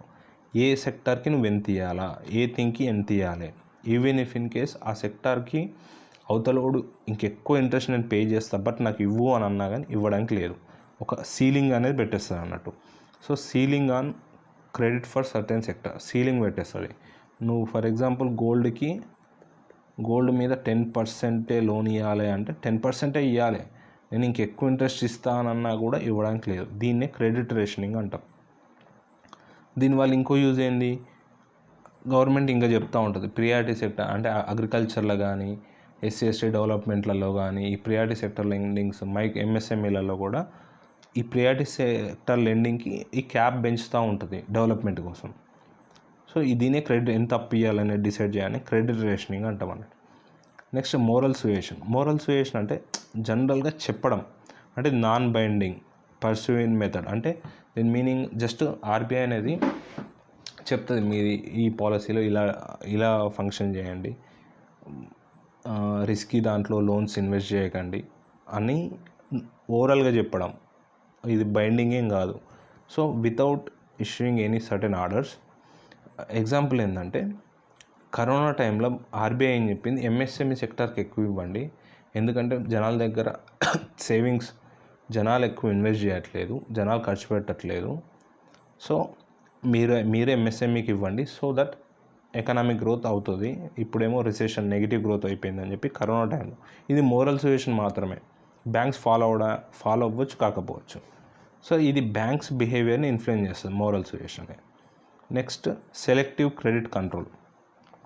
సో ఇది సెలెక్టివ్ క్రెడిట్ కంట్రోల్ అంటే ఈ క్రెడిట్ ఫ్లో సర్టెన్ సెక్టార్స్కి కంట్రోల్ చేస్తూ ఉంటుంది అన్నట్టు. So it curbs speculative lending, hoarding and essential commodities. Meaning ఏంటంటే స్పెక్యులేటివ్ లెండింగ్ అంటే ఏంటంటే రేపటి నాడు ధరలు పెరుగుతాయి అని చెప్పేసి స్టాక్స్లలో దాంట్లో ఇన్వెస్ట్ చేసేది, వాటికి లోన్స్ ఇచ్చేది ఉంటే రిస్ట్రిక్ట్ చేసుకోండి. Or for example hoarding of essential commodities అంటే నేను కావాలని చెప్పి ఆనియన్స్ని దాచిపెట్టేసి దీనికి ఆర్టిఫిషియల్ డిమాండ్ పుట్టించే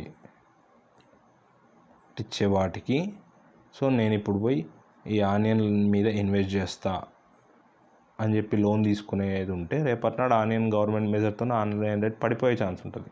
సో రిస్కీ మెథడ్. సో అలా లోన్ తీసుకునే వాళ్ళకి క్రెడిట్ ఇవ్వకండి. ఇట్లాంటివి స్పెక్యులేటివ్ లెండింగ్ కానీ హోర్డింగ్ ఎసెన్షియల్ కమోడిటీస్ అంటే అది. సో సెలెక్టివ్గా చెప్తుంది. సో స్పెసిఫిక్ సెక్టార్ మాత్రమే. డైరెక్ట్ యాక్షన్ అంటే ఏంటంటే RBI direct punitive measures to or restrict instructions అంటే ఏంటంటే ఆర్బీఐ ఏం చేస్తుంది అంటే సర్టెన్ లోన్స్ని మీరు ఇవ్వకండి అని చెప్పేసి డైరెక్ట్ ఆర్డర్స్ ఇష్యూ చేస్తుంది, వార్న్ చేస్తుంది, ఆర్బీఐ ప్రొహిబిట్ చేస్తుంది. నువ్వు చేసినందుకు నీకు పెనాల్టీ కూడా ఇస్తుంది, నీకు రీఫైనాన్స్ చేసే ఫెసిలిటీని కూడా తీసేస్తుంది. ఇది డైరెక్ట్ యాక్షన్లోకి దిగుతుంది. ఇఫ్ ఇన్ కేస్ అన్నీ ఫెయిల్ అయినా, మెజర్మెంట్స్ ఫెయిల్ అయినప్పుడు ఈ రకంగా డైరెక్ట్ యాక్షన్కి దిగుతుంది. నెక్స్ట్ కన్జ్యూమర్ క్రెడిట్ రెగ్యులేషన్ అంటే ఏంటి? కన్జ్యూమర్ క్రెడిట్ రెగ్యులేషన్ అంటే RBI May regulate terms and condition of consumer loans. ఇదేంటంటే సో ఆర్బీఐ ఇప్పుడు ఇన్ఫ్లేషన్ని కంట్రోల్ చేయాలి అన్నప్పుడు ఏం చేస్తా అంటే నేను మినిమం డౌన్ పేమెంట్ అనేది పెంచేస్తా. ఇన్ఫ్లేషన్ కంట్రోల్ చేయాలంటే లోన్ ఎక్కువ తీసుకోవద్దు. సో నేను ఏం చేస్తా, డౌన్ పేమెంట్ రేట్ ఎక్కువ పెంచేస్తా. డౌన్ పేమెంట్ ఫర్ ఎగ్జాంపుల్ ఏదైనా కార్ ప్రైస్ 100 రూపాయలు ఉంటే నేను ఏం చేస్తాను, ఇప్పుడు లోన్ డౌన్ పేమెంట్ ఫస్ట్ 10 రూపాయలు ఉండే, నేను ఇప్పుడు 50 రూపాయలు డౌన్ పేమెంట్ పే చేయాలి, మిగతాది ఈఎంఐలో కట్టుకోరా బాయ్ అని చెప్తా. ఇంత డౌన్ పేమెంట్ నాతో కాదు అని చెప్పి లోన్ తీసుకోవడానికి ఇంట్రెస్ట్ చూపెట్టాను అన్నట్టు. ఇది డౌన్ పేమెంట్ని పెంచడానికి ఛాన్స్ ఉంది. సో ఇన్స్టాల్మెంట్ రేట్ని పెంచేస్తుంది. అంటే తక్కువ టైంలో ఇన్స్టాల్మెంట్ రేట్లు ఎక్కువ ఇవ్వకుండా తక్కువ ఇన్స్టాల్మెంట్ రేట్లలో కట్టేరా బాయ్ అంటే లోన్ తీసుకుంటాడో వాడు తీసుకోడు. సో ఇదొక థింగ్. సో మ్యాక్సిమం లిమిట్స్ అంటే నువ్వెంత బారో చేసుకోవాలనో దాన్ని రిస్ట్రిక్ట్ చేసేస్తారు అన్నట్టు ఈ రకంగా. సో ఈ రకంగా బారోవింగ్ కాస్ట్ పెరిగిపోతుంది కదా, ఇన్స్టాల్మెంట్లు తక్కువ చేయడం, డౌన్ పేమెంట్ ఎక్కువ చేయడం, ఇది చేయడం వల్ల నీకు బారోవింగ్ కాస్ట్ ఇంక్రీజ్ కావడం వల్ల నీకు మార్కెట్లో డిమాండ్ అనేది రెడ్యూస్ అయిపోతుంది. ఈ రకంగా ఆర్బీఐ అనేది కన్జ్యూమర్ క్రెడిట్ రెగ్యులేషన్ చేస్తుంది, అంటే కన్జ్యూమర్ సైడ్ నుంచి. So these are the things in qualitative monetary tool and quantitative monetary tools. I hope అర్థమైంది అనుకుంటా. ఇఫ్ ఇన్ కేస్ డౌట్ ఉంటే కామెంట్ సెక్షన్లో చెప్పండి. అండ్ దెన్ ఈ ఫస్ట్ డిస్కస్ చేసిన ఈ 5 క్వశ్చన్స్కి ఆన్సర్ చేయడానికి ట్రై చేయండి. Thank you so much.